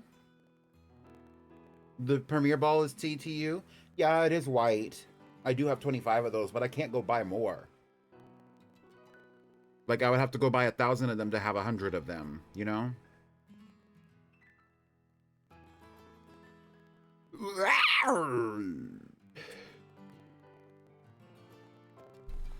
I'm gonna go buy some dive balls. Let's just go see.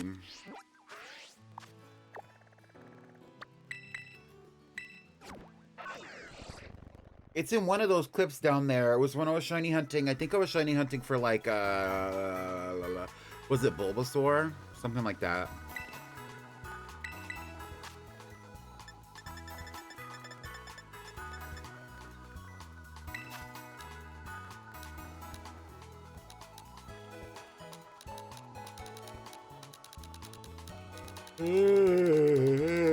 I don't think I'm gonna need 100 of them. I think I'm probably only gonna need like 30-ish, so I'm gonna buy 40.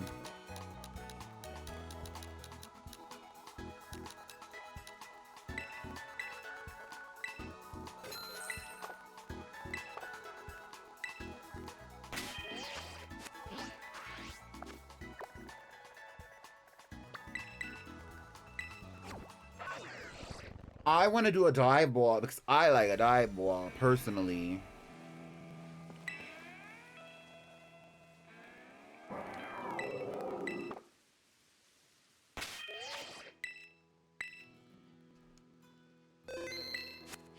If it was shiny, maybe it would be different, but this Pokemon is shiny locked.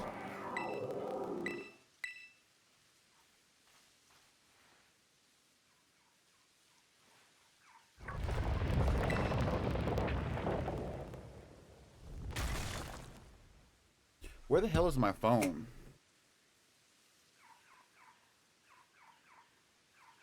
Me coming into consciousness that I don't have that thing on me. I bet it's in the bathroom. I will be right back.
How do I feel about the Lizzo song? What Lizzo song?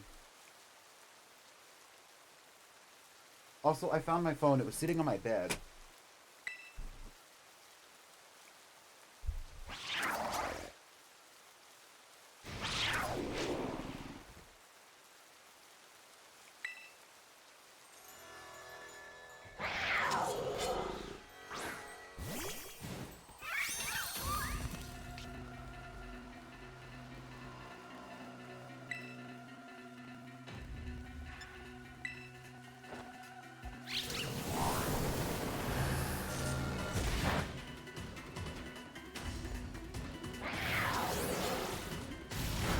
Where the hell my phone? Where the hell my phone? Where the hell my phone, bitch? How I'm supposed to get home? That's my shit. I liked Lizzo before Lizzo went mainstream. That was before Lizzo was mainstream. I really enjoyed that song.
Prediction over.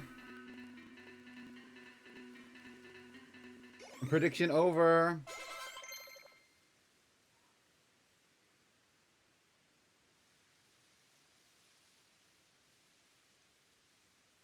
Prediction over. Prediction over. Clips from this stream are just going to be a Roar compilation. Honestly, you could probably, if you go back, I don't think I posted that VOD, and if I, so I might still have it. We could probably make a Roar compilation. Although there are already multiple clips of me doing it. Prediction over. Who got their points? Is Milotic around? I don't even see the prediction on here.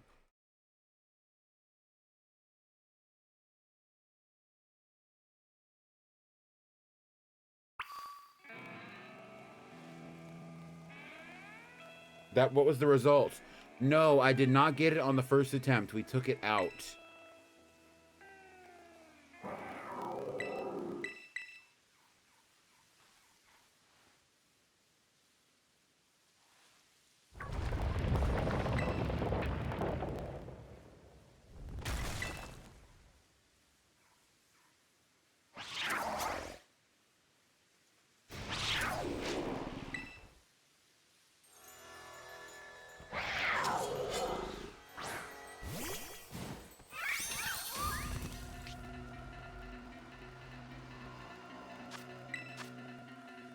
$7K is going to on the lease. Get into it.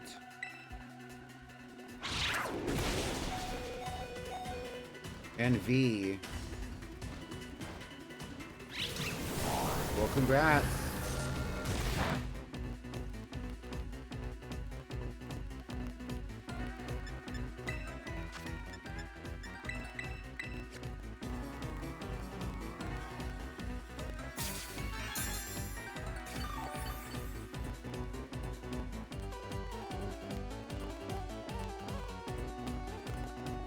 Chien Pao is very pretty.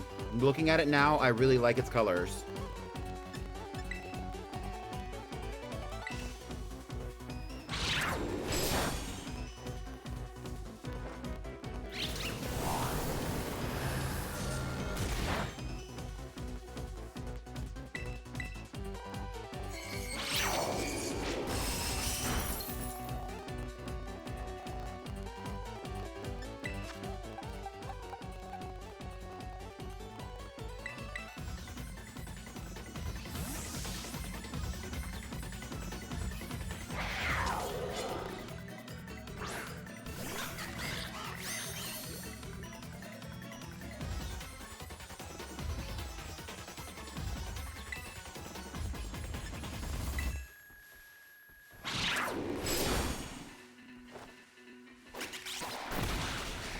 Bitch!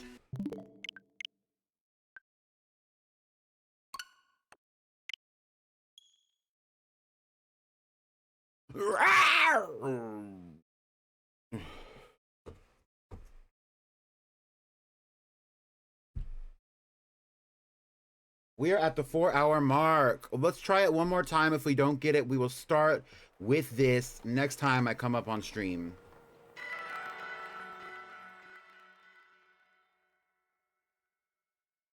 We did not get any donations or subscriptions today. I do want to make that clear. This is the first time since the subathon has started where there has been no contributions.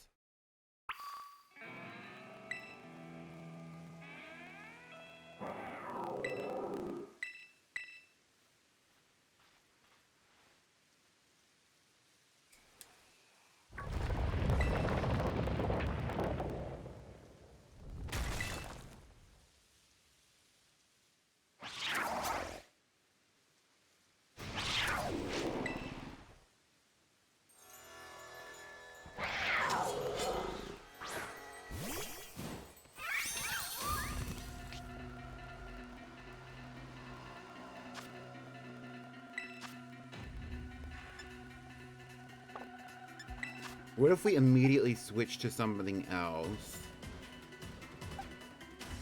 And we hit it with like an effective move, like Energy Ball.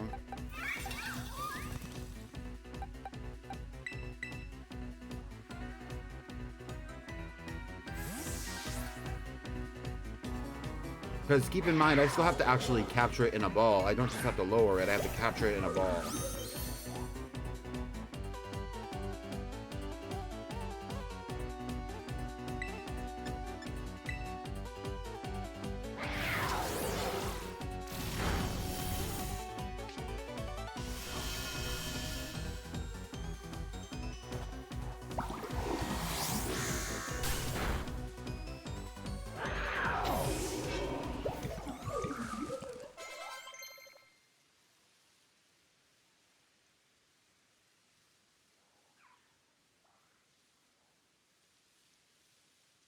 Okay, at some point you gotta just chalk it up to this bitch is just weak. It just doesn't, it didn't have the special defense. What do you mean it got knocked out by a regularly effective move? This is supposed to be a legendary Pokemon. When we come back next week, when we do more of this, which we may or may not do, I think next week I want to do, okay, yeah, I'm probably okay with that. Next week we can do ZA, then we'll do Arceus, then we'll do Pokemon Violet. It'll be something like that, where it'll be 3 different games on 3 different days. And then on Thursday we're going to do the fashion review, and on Friday I'm not going to stream.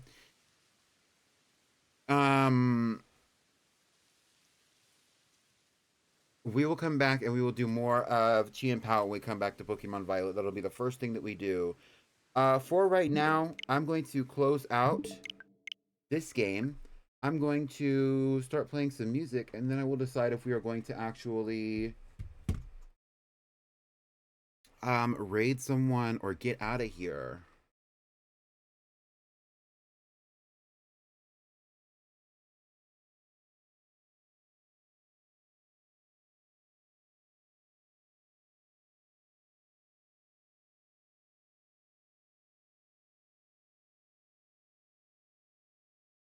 Is there anybody even streaming right now who I would like to raid?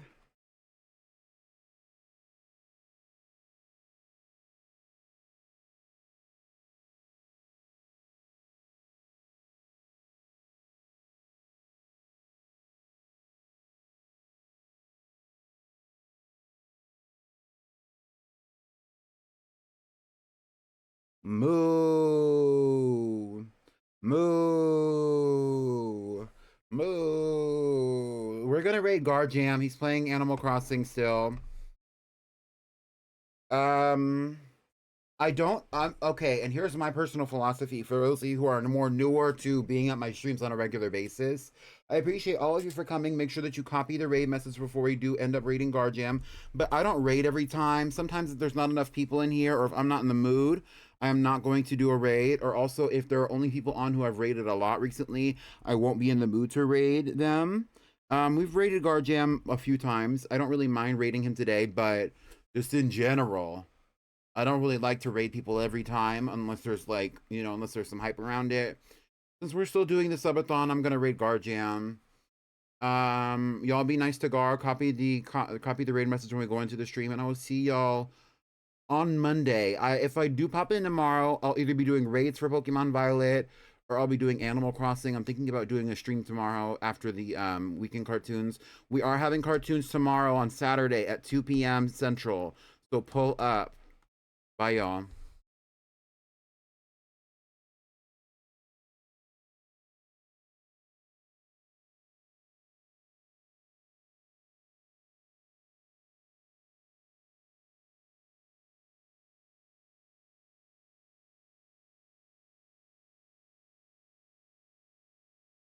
Not a resin pyramid for $212.20.